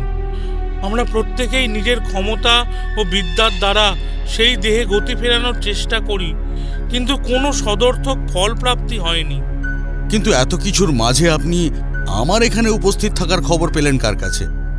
সাধক শঙ্করনাথ যে কয়েকবার জ্ঞানপ্রাপ্ত হয়েছেন ততবার অস্ফুটে আপনার নাম শুনতে পেয়েছি। এরপর খানিকটা অনুমানবশত। তবে এত রাতে দেবী দর্শনে যাওয়াটা কি ঠিক হবে? আপনাকে এক্ষুনি ওসব ভাবতে হবে না। এই কালই আর 5টি বিগ্রহের চেয়ে বহু গুণে পৃথক। আমাদের মা যে কখনো এক মুহূর্তের তরেও নিদ্রায় যান না। উনি চোখ বুঝলে গোটা সংসার আধারে ছেয়ে যাবে। ঘরে নতুন শস্য উঠবে না, সন্তানের জন্মহার রোধ হবে, পিশাচের দৌরাত্মে সাধারণ মানুষের পক্ষে মর্তলোক অসহনীয় হয়ে ধরা দেবে। এছাড়াও শ্মশান লাগোয়া সেই প্রান্তরে দিনরাত এত মানুষের হাহাকার, কান্না, আকুতি ভেসে আসে যে দেবী সেই কষ্টে সর্বদা তার দুয়ার উন্মুক্ত রাখতে বাধ্য হন। আর তার মাঝে কাল, তিথি, নক্ষত্র মেনে আমরা 16 জন সাধক বিভিন্ন উপাচারে দেবীর এই অক্লান্ত ক্লেশ ও পীড়া মেটানোর দায়ে দিনরাত তার সেবায়েত রূপে নিযুক্ত রয়েছি। চলুন তবে এগোনো যাক। এই বলে পথে নামতেই বারংবার অনুভূত হয় বড় গাছগাছালির আড়াল থেকে শত শত অদৃশ্য দৃষ্টি যেন আমাদের উপর কড়া নজর স্থির করে রেখেছে। কি হলো? থেমে গেলেন কেন? ঝোপটা যেন নড়ে উঠল। কোনো ডাক এলে সাড়া দেবেন না, এগিয়ে আসুন। আপনি কি কাউকে সন্দেহ করছেন? এখানে এমন অনেক কিছুই থাকতে পারে যাদের উপস্থিতি আমাদের পক্ষে কাম্য নয়। ও প্রসঙ্গত বলে রাখা ভালো, আপনাকে যেখানে নিয়ে চলেছি সেখানে বহু শিষ্যদের মধ্যে আপনাকে নিয়ে বিবাদ সংঘটিত হবার আশঙ্কা রয়েছে। অনুগ্রহ করে আপনি তাদের দিকে তেমন দৃষ্টিপাত করবেন না। বেশ, এর মধ্যে সর্বপ্রথম কে থাকতে পারে? চণ্ডকোষ। ওর মধ্যে হঠাৎ এক উগ্র তেজ উপস্থিত হয়েছে, যার কারণে ও আমাদের প্রত্যেককে শত্রু ভাবতে শুরু করেছে। এবং তার সহযোগী কে? বিন্ধকুমার। উনি জানেন ওনাকে ছাড়া আমরা এক প্রকার অচল। শক্তি বিনা শক্তিরূপিণীর আরাধনা হবে কেমন করে? আপনি দেখছি সত্যিই অন্তর্যামী। না, আপনাদের গুণের পরিচয় আমি সাধক পরাশরের কাছেই জ্ঞাত হয়েছি। এরূপে কথা বলতে বলতে অদূরে অন্ধকার ভেদ করে গাছগাছালির উপর দিয়ে একটা চূড়া দেখতে পাই। ওই দেখুন, ওটা আমাদের দেবীর স্বর্ণ মুকুট। এর অর্থ হলো আমরা ওনার থানের খুব কাছাকাছি এসে পৌঁছেছি। এরপর কয়েক পা অগ্রসর হতেই দেবীর বিগ্রহ দর্শনের সৌভাগ্য অর্জন করি। চারপাশে তখন 5টি চিতা দাউ দাউ করে জ্বলছে। আজ এগুলির সৎকার করেছে ভৃগু, প্রত্যেকেই বেনামি শরীর। ডোমদের কর্মে জড়তা আসায় যিনি জড়তার বাহক, সে নিজেই এই কৃত্য সম্পন্ন করে। এও পূজার এক অংশ। তার হাতে যার শেষ কৃত্য সম্পন্ন হয়, সে পরবর্তী জীবনে প্রকৃতির অংশরূপে প্রকাশ লাভ করে। এক পক্ষে মায়াময় জগৎ পেরোবার পন্থা বলতে পারে। দেবীর রূপ দেখে অজান্তেই মস্তক নত হয়ে আসে। বিশাল দেহী, দ্বিভুজাকৃতি, যার এক হস্তে রয়েছে বরাভয় ও অপর হস্তে খড়গ। বিগ্রহটি যেন সাধারণের মাঝে অসাধারণ হয়ে উঠেছে তার অপূর্ব শ্বেত ও উজ্জ্বল বর্ণা জিহবার কারণে। দেবীর পদতলে সজ্জিত রয়েছে অজস্র ছাগ মুন্ড, তবে দেবীর খড়গে সেই শনিতের ছিটে ফোঁটাও নেই। পদতল পুরু রৌপ্য নূপুরে সজ্জিত এবং তারও নিম্নে রয়েছে 16টি নরকরটি, যাদের প্রত্যেকের গায়ে সিঁদুর, হলুদ ও তিল সজ্জিত। দেবীর সমগ্র বিগ্রহের মাঝে কেবলমাত্র সিঁথিতেই রক্তিম বর্ণের 6টা দৃশ্যমান। ত্রিনয়ন অর্ধ উন্মিলিত, চোখ দুটি টানা টানা ও সদা জাগ্রত হবার দরুন ক্লেশযুক্তা। মাথার উপর ও দেহের চারপাশে উপচে পড়ছে অতীব কেশভার। জয় মা, জয় মা, তোর মহিমা ত্রিকাল বিজয়ী। আপনি কে? এখানে তো আগে কখনো দেখিনি। ওনাকে আমি এখানে আসার জন্য অনুরোধ জানিয়েছিলাম। মানব দেহে মাত্র 16টি কলা অবস্থিত, তাও এর প্রাপ্তি সকলের দ্বারা সম্ভবপর নয়। সেখানে এমন অনিশ্চিতযুক্ত সংখ্যা কি দেবী মেনে নেবেন? এখন ঈর্ষান্বিত হবার সময় নয় চণ্ডকোষ। বেশ, আপনার যা মন চায় আপনি তা করতে পারেন, কিন্তু ওনার কোনো কর্মে আমি আগ্রহ যোগাতে বাধ্য নই। তথাস্তু। তবে তোমার কখনো বিপদ সাধিত হলে তুমি নির্বিঘ্নে আমার কাছে আসতে পারো। চণ্ডকোষ এই বাক্যের প্রতি অনীহা দেখিয়ে সত্বর গমন করে। আজ রাতটা এখানেই বিশ্রাম করুন। আগামীকাল আপনাকে আপনার কার্য সম্পর্কে সবটা বুঝিয়ে দেব। আমি ঘাড় নেড়ে তাতে সম্মতি জানালে সাধক রত্নকুমার চণ্ডকোষের পথ অনুসরণ করেন। দাঁড়াও চণ্ডকোষ, তোমার সাথে একান্তে কিছু আলোচনা রয়েছে। আমি কিছুতেই এই অরাজকতা মেনে নেব না। সাধক পরশর তার পর্ণকুটির থেকে পালিয়েছেন। এবার ওনার আগমনের গুরুত্ব বুঝতে পারছো? গুরুদেব, আগামীকাল রাতে তো আমার যজ্ঞে বসার কথা। হ্যাঁ, উনি তোমার আসন কাটতে ইচ্ছুক নন। তবে সেই যজ্ঞের ক্ষেত্রে আমার একটি শর্ত রয়েছে। বলো। আগামীকাল বলির মুহূর্তে কেবলমাত্র আমি একাই উপস্থিত থাকব। বেশ, তাই হোক। শুধু খেয়াল রেখো, কোপ দেবার মুহূর্তে যেন কোনো ত্রুটি না ঘটে।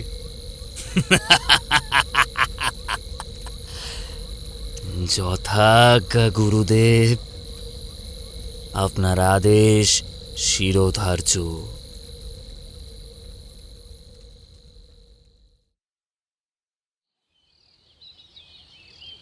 পরের দিন সকাল হতেই সাধক রত্নকুমার আমায় শঙ্করনাথের সেবায় নিযুক্ত করেন। আমি ওনার নিথর শরীরের উপর হাত রাখতেই সমস্যা অনুভূত হই। দেবীর পদতলে একটি রক্তাক্ত শিং রয়েছে, ওটা আমার চাই। বেশ, আমি সন্ধান করছি। ওং নমঃ বিল্লপত্রায় দৈব নমানি তদ্ধিরায় ওং গতির্মহি তদ নিশ্চম সুবরা সুচ তদ যজ্ঞং ওম নমঃ নিশম্মহি।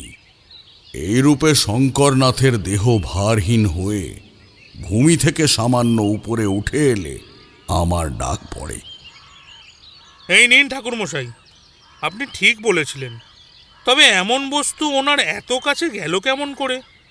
শঙ্করনাথ যেদিন ছাগ বলি দিয়েছিলেন সেদিন সেই পশুর মস্তকে আগাম একটি নখের আঘাত ছিল, ফলত খুঁতযুক্ত বলি সম্পন্ন হওয়ায় দেবী কুপিত হন। কিন্তু এমন পাপ কে করেছে? চোখের সামনে এমন ডাগর বলির পণ্ড দেখলে কি আর নিজেকে সম্বরণ করা যায়? খবরদার, ওদিকে এগোবি না। এ তো এখানে কি চাস?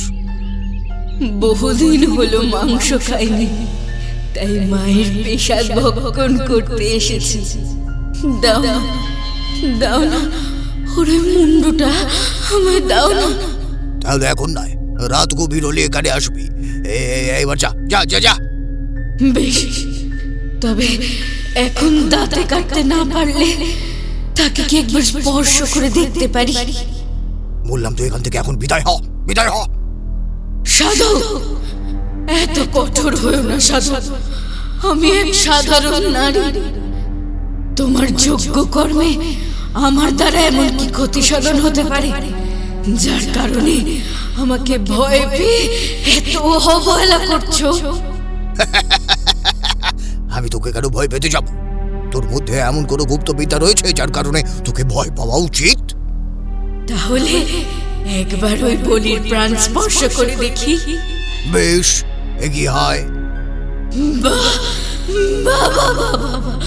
বড় সুন্দর। কি হল? ও এমন অদ্ভুত আচরণ করছে কেন? ওর সাথে কি করেছিস? আপনার পণ্ড আপনি নিজেই ভালো করে পর্যবেক্ষণ করে দেখুন। না, আমার চোখে তো অদ্ভুত কিছুই ধরা পড়ছে না। তাহলে প্রমাণিত হলো তো আমি নির্দোষ। এবার আমি এখান থেকে যাই। তোকে যেন এখানে আর কখনো আসতে না দেখি। এ সাধারণ মানুষের বিচরণ ক্ষেত্র নয়। আমিও তো সাধারণ থাকবো না।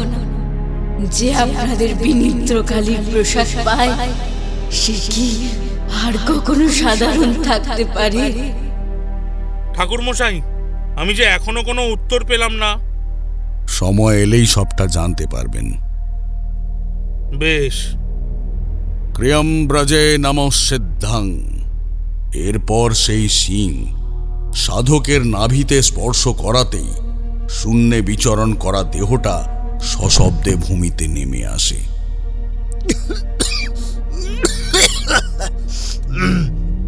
আপনি ধন্বন্তরী, আমায় একবার আপনার পায়ের ধুলো দিন। এ কি? আরে এসব কি করছেন? আপনার শরীর এখনো পুরোপুরি সুস্থ হয়নি, এখন আপনার বিশ্রামের প্রয়োজন। আমি ওনার জন্য গরম দুগ্ধের ব্যবস্থা করছি। হ্যাঁ, সেই বরং ভালো।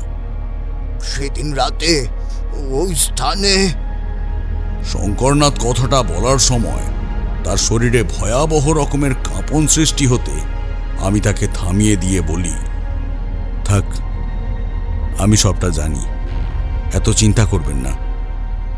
খুব শীঘ্রই এই কালযোগ কেটে যাবে। অপরদিকে আমার উপস্থিতি অনুধাবন করে নয়নাবতী নিজের ছলনার জাল বিস্তারে আরো তৎপর হয়ে ওঠে। এই নিন, এই নিন সাধু, আপনার পুজোর জন্য আমি যথাযথ পুষ্প চয়ন করে রেখেছি। কি অসহ্য জ্বালাময় কণ্ঠ! কে তুই? তোকেও কি সাধক রত্নকুমার এই থানে জুটিয়েছেন? এত রাগ কেন তার প্রতি? আপনার যা ক্ষমতা তাতে তো ওনার উপর কোনো মতামত প্রকাশের অধিকার আপনার নেই। চুপ কর বলছি, নয়তো এক্ষুনি এক কোপে তোর মুন্ডু নামিয়ে দেব। তুই জানিস আমি কে? তাতে আমার কোনো লাভ হবে না। কি বলতে চাইছিস? এই যজ্ঞে রত্নকুমার বা বিন্দুকুমার যেই জয়ী হোক না কেন, তাতে আপনার সিদ্ধির পথ সুদূর প্রসারী হতে পারবে না। আমার কথা মতো মায়ের পূজা পদ্ধতি পরিবর্তন করুন। দেবীর রোষ মাঝে মধ্যে ঘুরো ফল দেয়। দেখুন, এখানে ক্ষীরের পণ্ড এনেছি, বেশ সুন্দর না? না, আমরা এভাবে ব্যক্তিগত স্বার্থের জন্য সাধনার মার্গ বেছে নিইনি। এখানে প্রত্যেকে আমরা একে অপরের তরি।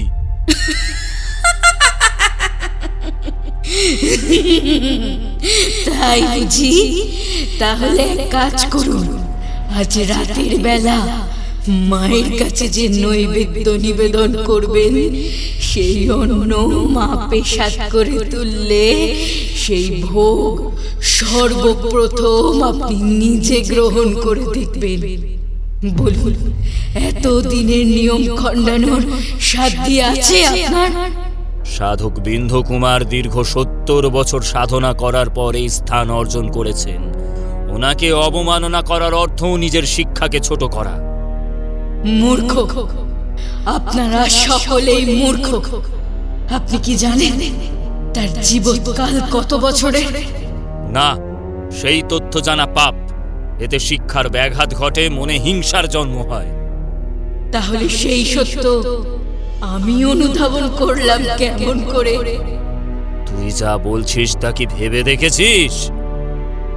যদি বিশ্বাস না হয় তবে আজকেই সেটা বাছাই করে দেখতে পারেন। এবার ঠান্ডা মাথায় যা বলছি তা শুনুন। সাধক বিন্দকুমার বেঁচে থাকতে আপনি কোনোদিনই এই যজ্ঞের আসনে সম্মুখ স্থানাধিকারী হবেন না।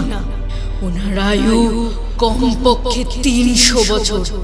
হ্যাঁ, ঠিকই শুনছেন। আপনার তো সংসার ধর্ম নেই যে আপনার পরবর্তীতে আপনার ঔরস বাহকেরা এই আশা পূর্ণ করবে। তাহলে এত ন্যায় নীতিবোধে আটকে থেকে কেন নিজের সামনে পড়ে থাকা অতল সুযোগ হাতছাড়া করছেন? আপনি যে পরজন্মেও এখানে স্থান পাবেন তার কি কোনো নিশ্চয়তা রয়েছে?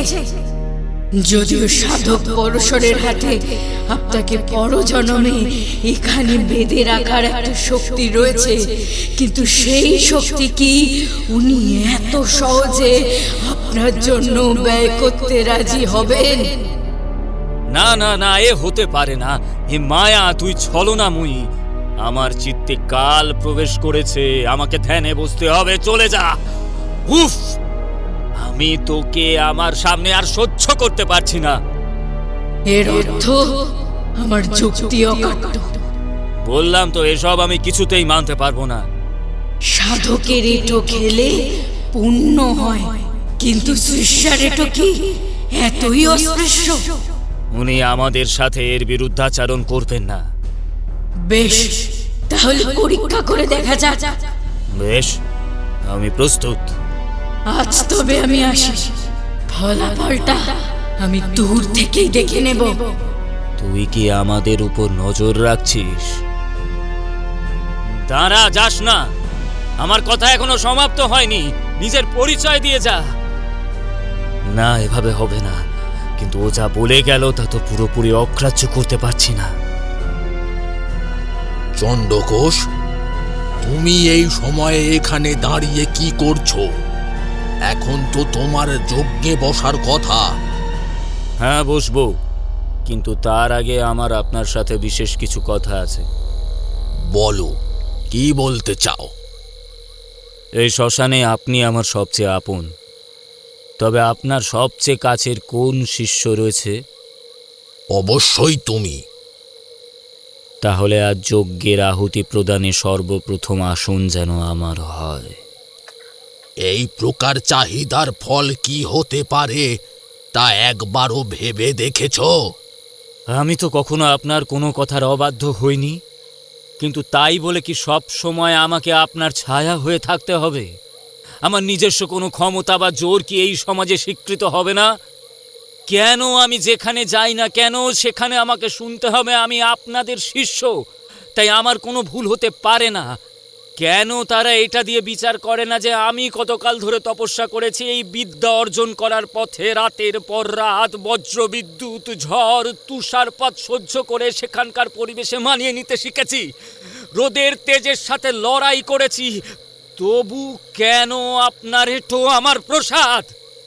কেন দেবীর দান সর্বপ্রথম আমার কাছে আসে না? তোমার অভিযোগ শুনে আমি আশ্চর্য হয়ে যাচ্ছি। এসব কথা তোমায় কে শেখালো? এগুলো তো আমার চেনা শিষ্যের বুলি হতে পারে না। তুমি তো পুঁথিগত বিদ্যার ন্যায় কেবলমাত্র কয়েকটা চেনা বাক্য আওড়ে চলেছ। দেবী আমাকে স্বপ্নাদেশ দিয়েছেন। উনি চান আজ থেকে আমি যেন ওনার সেবা করি।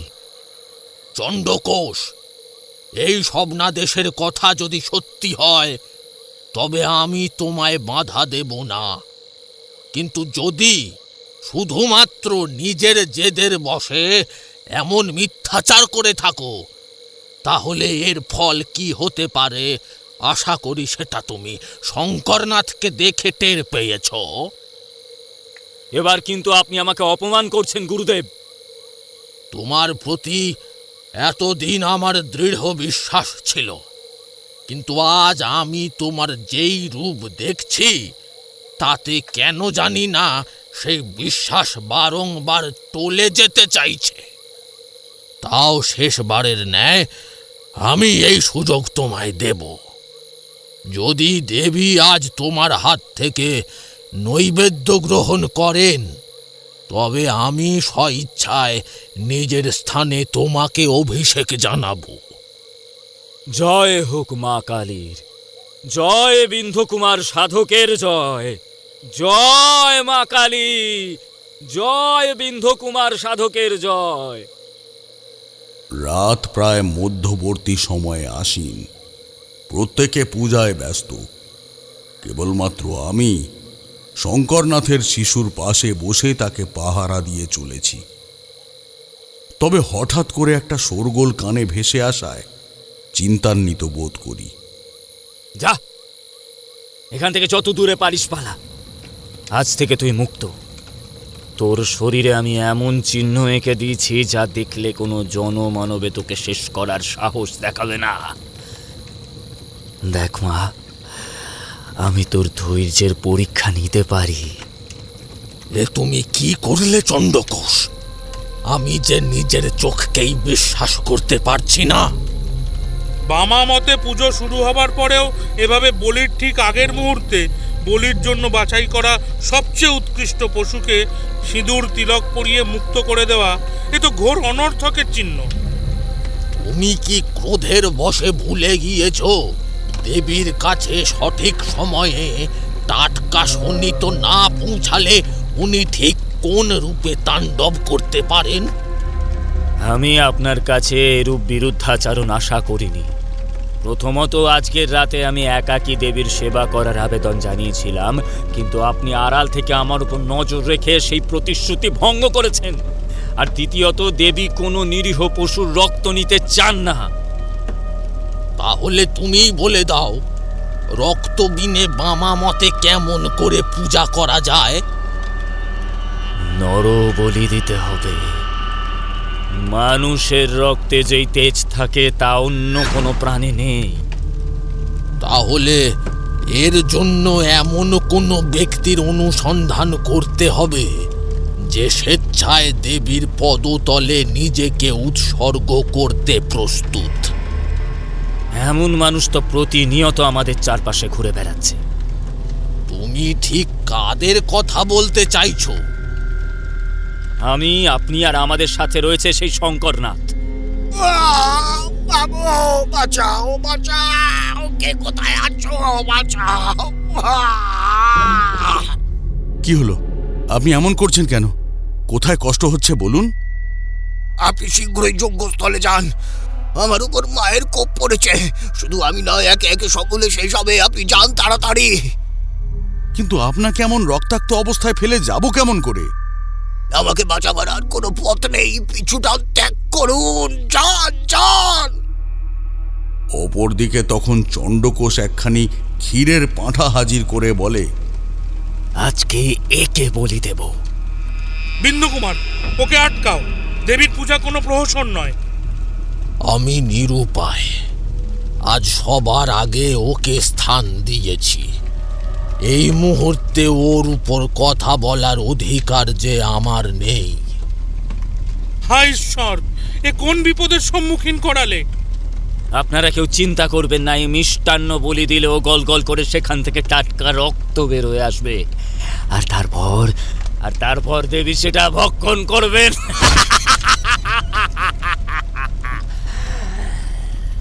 চণ্ডকোষ খড়গ উঁচিয়ে বলি দেয় ঠিকই, তবে মিষ্টান্ন দ্বিখণ্ডিত হওয়ার পরেও সেখান থেকে রক্তিম কোনো আভা দৃশ্যমান হয়নি। উল্টে শঙ্করনাথের দেহ দ্বিখণ্ডিত হয়ে শেষ নিঃশ্বাস ত্যাগ করে। কোথায় রক্ত? বলো বলো দেবী, কি খাবেন? আমায় নিয়ে এত উতলা হোস না। চণ্ডকোষের উপাচার আমি শান্ত মনে ভোগ করলাম। মা, তুই এসেছিস? আমায় দেখাতে মা। সবাই তাকিয়ে দেখো, এই প্রথম আমাদের দেবীর জিহ্বার নিম্নাংশে কেমন লালচে বর্ণ দেখা দিল। আমি বিজয়ী হয়েছি গুরুদেব, এবার আমার অভিষেক করুন। দাঁড়ান, আপনারা এক্ষুনি যজ্ঞের আগুন নিয়ন্ত্রণে আনুন। আপনি কেন আমাদের মাঝে কথা বলছেন? কারণ সাধক শঙ্করনাথ দেহ রেখেছেন, ওদিকে সব শেষ। আমাদের মন যে আশঙ্কা করেছিল, তবে সেটাই সত্যি হলো। চণ্ডকোষ যেই মুহূর্তে নরবলির কথার সাথে আমাদের তিনজনের নাম উল্লেখ করে, সেখান থেকে দেবী নিজের পছন্দ মতো একজনকে নির্বাচন করে নিয়েছেন। এ তো পুণ্যের মৃত্যু। আপনারা এভাবে কাঁদছেন কেন? মা কিন্তু একটা বলি নিয়ে ক্ষান্ত হবেন না। আগামীকাল তোমার পালাও আসতে পারে। ঠাকুর মশাই, এখন তবে উপায়? পূর্বে শঙ্করনাথের সৎকার করতে হবে। আসুন, আপনারা বাকি 15 জন মিলিত হয়ে ওনার মুখে অগ্নি প্রদান করবেন। 15 জন হবে কি করে? সাধক পরাশর আজ ফিরে আসছেন। আপনি নিশ্চিত? মাতৃনাম জপের ফলে এই খবর প্রাপ্ত হলাম। এই রূপে একে একে সকলে এগিয়ে এলে আমি শঙ্করনাথের কর্ণে শুদ্ধ মন্ত্র প্রবেশ করিয়ে তাকে চিতায় তুলি। ওম শান্তি শান্তি শান্তি। পোড়া মাংস খাবো, এতদিনের বাসনা পূর্ণ হবে। সেই রাতটা পরাশরকে সবকিছু জানাতে অতিবাহিত হলে সে পরদিন সকাল থেকে নয়নাবতীকে আহ্বান জানাতে তৎপর হয়। রতি কামনায় সুসুন্দরম ওম তদ নিয়ন্তক তয়নিদম সুনয়ে ওম স্বাহা। প্রণাম নেবেন। আজ হঠাৎ আমাকে এখানে আনয়নের কারণ কি? আশীর্বাদ করি তোমার সুমতি ফিরুক। তোকে ছাড়া চণ্ডকোষের উদ্ভ্রান্ত কার্যক্রম নিয়ন্ত্রণ করা অসম্ভব হয়ে দাঁড়িয়েছে। ও নিজ স্বার্থে আমাকে ব্যবহার করতে চাইছেন। তাকে বিপথে চালিত করার পিছনেও যে তোমার শক্তি রয়েছে। তাহলে কুঙ্গলি মায়ের মতো আমাকেও আপনার মন্ত্রের জোরে ভস্মীভূত করে দিলেন না কেন? সেই গুরু শাস্তি তোমার অযোগ্য। নয়নাবতী, কি পেলে তুই শান্ত হবি? আপনাকে কামনা করে আমায় মরতে হলো, অথচ আপনার চোখে কোনোদিন আমার জন্য শ্রদ্ধা দেখতে পেলাম না। উল্টে অভিশপ্ত করলেন। এতে যে তোর কোনো দোষ নেই তা আমি বুঝেছি, কিন্তু তোর গুরুমা তো বোঝেননি। সে যে জগতের নয়। কিন্তু অন্যায় করলে শাস্তি প্রাপ্য, তাতে জগতের বাছবিচার থাকে না। অন্যায় তো আপনিও করেছিলেন। সেই কারণেই সাধক হয়েও আমাকে পালিয়ে পালিয়ে বেড়াতে হয়েছে। এ কি কম অপমানের? আপনি এখন কি চাইছেন? আমাদের সাথে একত্রিত হও। 16 যোগীর মাঝেও যে বা যারা অন্যায় করছে তাদের দীপ্ত হস্তে শাস্তি প্রদানে এগিয়ে এসো। এক্ষেত্রে আমি কি করতে পারি? তোকে আমি নিজের সাথে মুক্তি দেব। এই জন্ম আমি সাধনার পথে ব্রতী করেছি, তবে এই নশ্বর শরীর যেদিন বিনষ্ট হবে সেদিন আমি নিজের আত্মার সাথে তোকে একত্রিত করে মর্যাদা দিতে পারি। সত্যি বলছেন? এর মাঝে কোনো ফাঁক নেই তো? নেই, তবে তুমি হবে ওর তন্ত্র সঙ্গিনী। এছাড়া তোমার আর অন্য কোনো পরিচয় থাকবে না। সাধক পরাশরের পক্ষে গার্হস্থ্য জীবন মেনে নেওয়া অসম্ভব, তাই শেষার্থে তন্ত্র সঙ্গিনী রূপে মধ্যস্থতা করতে পারেন মাত্র। আমি তাতেও প্রস্তুত। বেশ, তবে কথা দে, যেদিন কুংলি তোকে আমাদের মাঝে বিপত্তি সৃষ্টিকরণের দরুন আহ্বান জানাবে, সেদিন তুই কিছুতেই সেই স্থানে হাজির হবি না। কথা দিলাম। এতে যদি তোর গুরুতর ক্ষতি সাধিত হয়, তাতেও এই প্রতিশ্রুতি ভঙ্গ হবে না তো?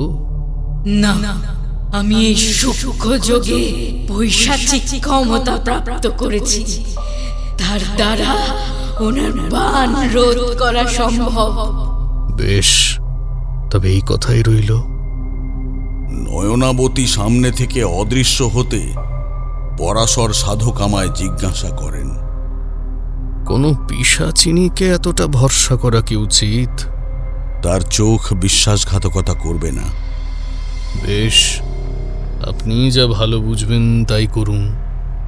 সেদিন আমিও পরাশর সাধক মহাযজ্ঞের ক্ষেত্র কেমন হতে পারে তা আলোচনা করতে করতেই গোটা দিনটা অতিবাহিত করি।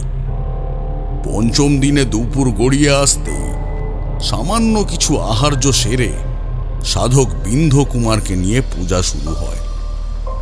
জয় শুভাতি মৃদাং তদ নমঃ। এবার জবার মালাটা মায়ের গলায় পরিয়ে দিন। এই পূজাস্থলে কি আমি ব্রাত্য? তোমার উপস্থিতি এই মুহূর্তে কাম্য নয়। যদি এখান থেকে নিজেকে সরিয়ে না নিই তবে কি করবেন? চণ্ডকোষ, তোমার উপর আঘাত হানতে আমাকে বাধ্য করো না। এত বড় স্পর্ধা! চণ্ডকোষ ক্রোধে তার সীমা না ভুলে চোখ বন্ধ করে একটা মন্ত্রের সহযোগিতায় হাতে অস্ত্র প্রাপ্ত হলে তা আমার দিকে নিক্ষেপ করতে অগ্রসর হয়। জয় কালী রক্তলোলুপি তয় রক্ষাং রোধং, এই বলে উঠে দাঁড়াতেই আমার চারপাশে যে রক্ষা বলয় গড়ে ওঠে তাতে চণ্ডকোষের অস্ত্রের গতি তার দিকেই ফিরে যায়। কি হচ্ছে? এখনই ওকে বিনষ্ট করো চণ্ডকোষ, নয়তো আজকেই তোমার শেষ দিন আসন্ন। একে স্তব্ধ করার মন্ত্র আমার জানা নেই। সর্বনাশ! ঠাকুর মশাই, আপনি কিছু একটা করুন। চণ্ডকোষ, তুমি কি আমার কাছে নথি স্বীকার করছো? করেছি। আমাকে ক্ষমা করুন ঠাকুর মশাই। এরপর আমি আর কোনো পদক্ষেপ নেবার পূর্বে দেবীর হস্তে সজ্জিত খাঁড়া নিজে থেকেই ধাবিত হয়ে চণ্ডকোষের অস্ত্র রোধ করে। মায়ের অশেষ দয়া, তাই আবারও একটা সুযোগ পেলে। কিন্তু চণ্ডকোষের চোখ যে ধিকি ধিকি তুষের আগুনে জ্বলে উঠেছিল তা আমার দৃষ্টিগোচর হয়নি।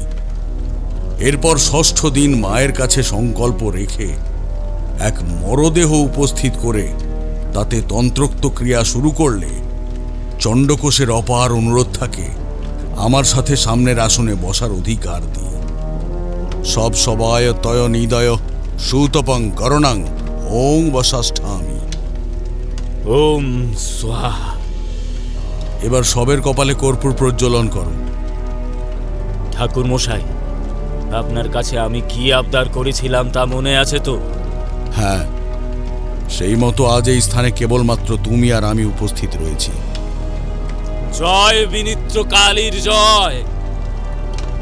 এই বলে হুঙ্কার দিয়ে চণ্ডকোষ আসন ত্যাগ করে তার হস্তে ধনুক তুলে জঙ্গলের দিকে তা তাক করে এবং প্রথম তীর নিক্ষেপ করতেই কান ফাটা চিৎকারে শ্মশান যেন কেঁপে ওঠে। কে ওখানে? তুমি কাকে শেষ করলে চণ্ডকোষ? আমি কিন্তু নিজের কথা রেখেছি ঠাকুর মশাই। আমি সুপথে আসার বহু চেষ্টা করেছিলাম, কিন্তু কেউ যদি আমাকে অবিশ্বাস করে তাকে অবিশ্বাসের মূল্য তো চোকাতে হবে। চণ্ডকোষের কুটিল হাসি প্রত্যক্ষ করে আমি জঙ্গলের দিকে এগিয়ে যেতেই লক্ষ্য করি বিস্ফারিত নেত্রে ভূমির উপর পড়ে রয়েছে সাধক রত্নকুমার। উঠে বসুন, উঠে বসুন। আমার কথা আপনি শুনতে পাচ্ছেন? আমার সময় ফুরিয়েছে। দেবী এই ষোড়শযুগের নিধন করতে চাইছেন, তাই গতিকেও কেড়ে নিলেন। তবে আপনি অসতের কাছে হার মানবেন না। এতে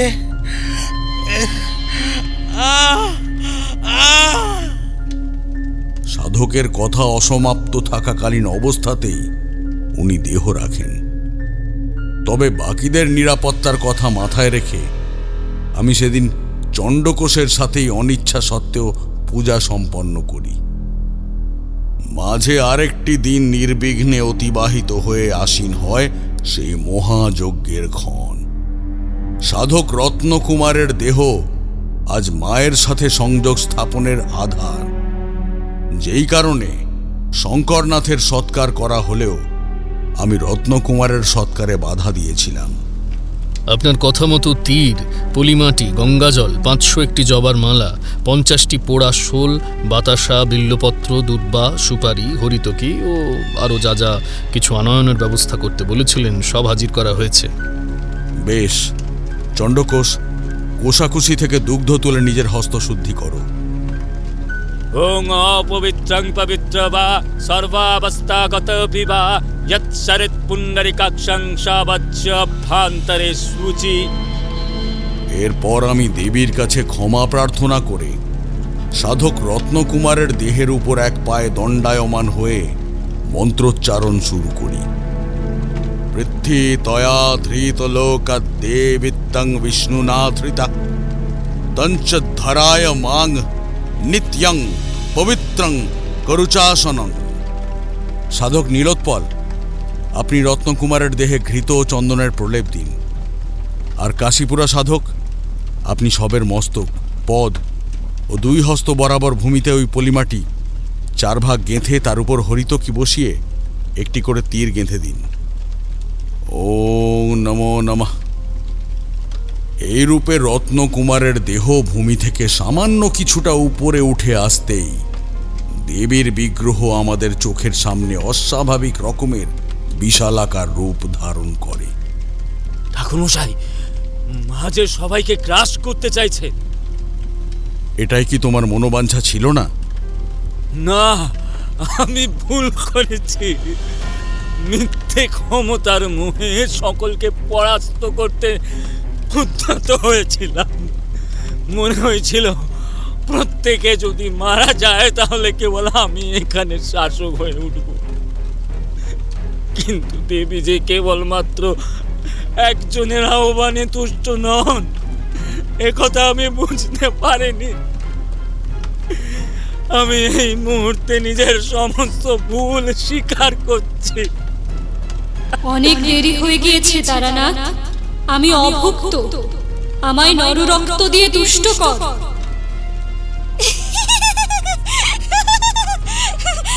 আর সেই রক্তে যেন আমারও ভাগ থাকে। কি এই বিভৎস দর্শনা বুড়িকে এখানে কে আসার জন্য অনুমতি দিল? আমাকে তারানাথ আহ্বান করেছে। অদূরের ওই আসনে বস। আগে আমার রক্ত চাই, বলি দে। সব হবে, কিন্তু আমার নির্দেশের খেলাপ করলে মায়ের কাছে তুই নিজেই শেষ হয়ে যাবি।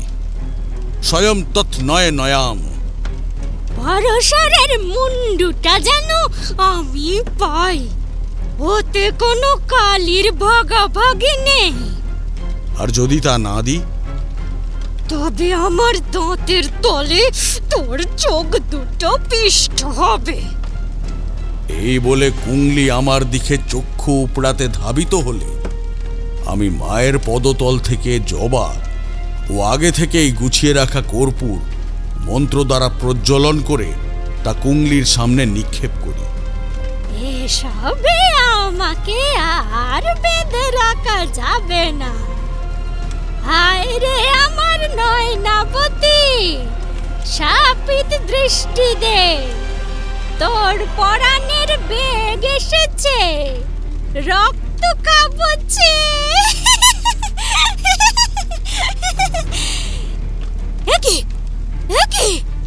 এখনো কোনো সাড়া নেই কেন? ততক্ষণে আমার মন্ত্রদীপ্ত অগ্নি বেশ কিছুটা লেলিহান হয়ে উঠেছে। ওম সপ্তজিহ্বায়া বিদ্মহে অগ্নিদেবা ধীমহি তন্ন অগ্নিং প্রচোদয়াৎ। অং বারিধারায় তদ্নং বিনন্ত। ঠাকুরমশাই, এই মুহূর্তে আকাশ ফেটে বৃষ্টি নামতে বাধ্য। হে কালী, আমি যদি সত্যিই তোর ভক্ত হয়ে থাকি, তবে আজ এই বারিধারা থেকে আমার অগ্নিকে রক্ষা কর। কি আশ্চর্য কাণ্ড! প্রকৃতির বুকে বৃষ্টি নেমে এলেও অগ্নির উপর এক ফোঁটা বারিধারা বর্ষিত হলো না। চণ্ডকোষ, এবার তোমার পালা। এই রূপে চণ্ডকোষ নিজে সেই অগ্নিতে ঝাঁপ দিতেই আমি মায়ের সামনে ধুনোর পাত্র তুলে ধরি। আহ, কি অসহ্য যন্ত্রণা! মাগো! আহ! যেই হিংসার আগুনে ওর অন্তর জ্বলছিল, আজ সেই পবিত্র অগ্নিতে ওর দেহ শুদ্ধ হচ্ছে। এবার ওকে বাঁচিয়ে রাখা বা টেনে নেবার সম্পূর্ণ ইচ্ছে তোর উপর বর্তায়। আমি তোকে শেষ করে ফেলবো শয়তান। কুংলির মন্ত্রে অগ্নিদেব কিছুটা ম্রিয়মান হয়ে আসতে আমি সাধক পরাশরের দেওয়া সেই রত্ন পাথর অগ্নিতে প্রদান করি। এরপর চোখের পলক ফেলতে না ফেলতেই একটা বিকট দুর্গন্ধের সহিত কুংলির নাভি জ্বলে ওঠে। তুই কি করলি? ওই পাথর তোর কাছে গেল কেমন করে? যা সত্য, তার প্রতি সত্যনিষ্ঠের অধিকার থাকাই স্বাভাবিক।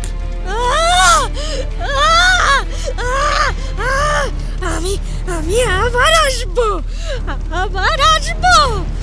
এই জন্মে না হলেও অন্য কোন জন্মে আমি আবার আসবো। একটা কালো কুণ্ডলী সর্পের ন্যায় পাক খেতে খেতে কুংলিকে নিঃশেষিত করে। তারানাথ, আমায় খেতে দিবি না? কেমন করে দেব মা? তোমার উচ্চতা যে আকাশচুম্বী, আমার ক্ষমতা যে বড় সীমিত। এরপর চোখের নিমেষে সামনের পাত্রে রাখা সেই 16 রূপাচার দেবীর লীলায় শূন্যে উঠতে থাকে, এবং তা যখন পুনরায় ভূমিতে এসে স্থাপিত হয়, তখন তা একেবারে শূন্য হয়ে উঠেছে।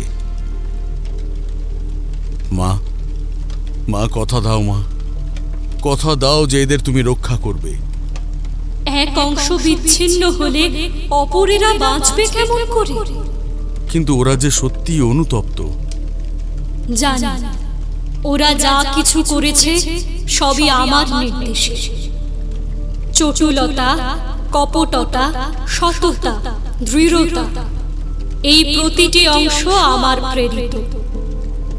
আমার পদতলে যে 16টি নরকরটি অবস্থিত, তা আর অন্য কারো নয়, বরং এই ষোড়শ যোগের। ওরা যুগে যুগে আমার সেবায়িত হয়ে বহু ক্ষেত্রে জন্মগ্রহণ করেছে। এর পরবর্তীতেও ওরা আমার আজ্ঞাবহ থাকবে। মা হয়ে নিজের সন্তানদের শনাক্ত করতে পারবো না এমন পাষাণী যে আমি নই। আমার রসনার রথের দ্বার এসেছে তোদের হাত ধরে। এই ষোড়শ পুত্তলি যেমন আমি নিজের খেয়ালে ভেঙেছি, গড়েছি, কাঁদিয়েছি, সিদ্ধ করেছি, তেমনি করেই ওদের এই জন্মের শেষার্থে 16 আত্মার রশ্মি আমি নিজের হাতে তুলে নেব। এখন ওদের ভাঙনের সময়। শেষ পর্যন্ত একজন স্থিত হবে, এবং সেই থেকেই আবার নতুন চক্রে ওদের আবর্তন অবশ্যম্ভাবী। চণ্ডকোষকেও তাই আজ আমার সাথে নিলাম। পরশর, তোর বিদ্যার বড় বড়াই ছিল, তাই বাধ্য হয়ে তোকে নয়নাবতীর ন্যায় সাধক সঙ্গিনী প্রদান করেছি। তোর মৃত্যুর পর ওর সাথে মিলে আবার নবরূপে আমার সবায়ত হবার পন্থা অবলম্বন করিস। এই বলে দেবীর জিহবা পূর্ণাঙ্গ রূপে রক্তিম বর্ণা হয়ে উঠলে প্রত্যেক সাধকের দেহে জরা দৃশ্যমান হয়। এই যন্ত্রণা সহ্য করেই পরের ধাপে উত্তীর্ণ হওয়া সম্ভব। এরপর যদিও দেবী নিজের কৃপায় ওদের ওপর সুস্থতা বর্ষণ করে পুনরায় নিজের পূজা নিয়েছিলেন, আমিও তাই বেশ কয়েকদিন সেখানে অতিবাহিত করে পরবর্তীতে কিছু ফলাহার ও দক্ষিণা সহযোগে পুনরায় নিজ স্থানে ফিরে আসি।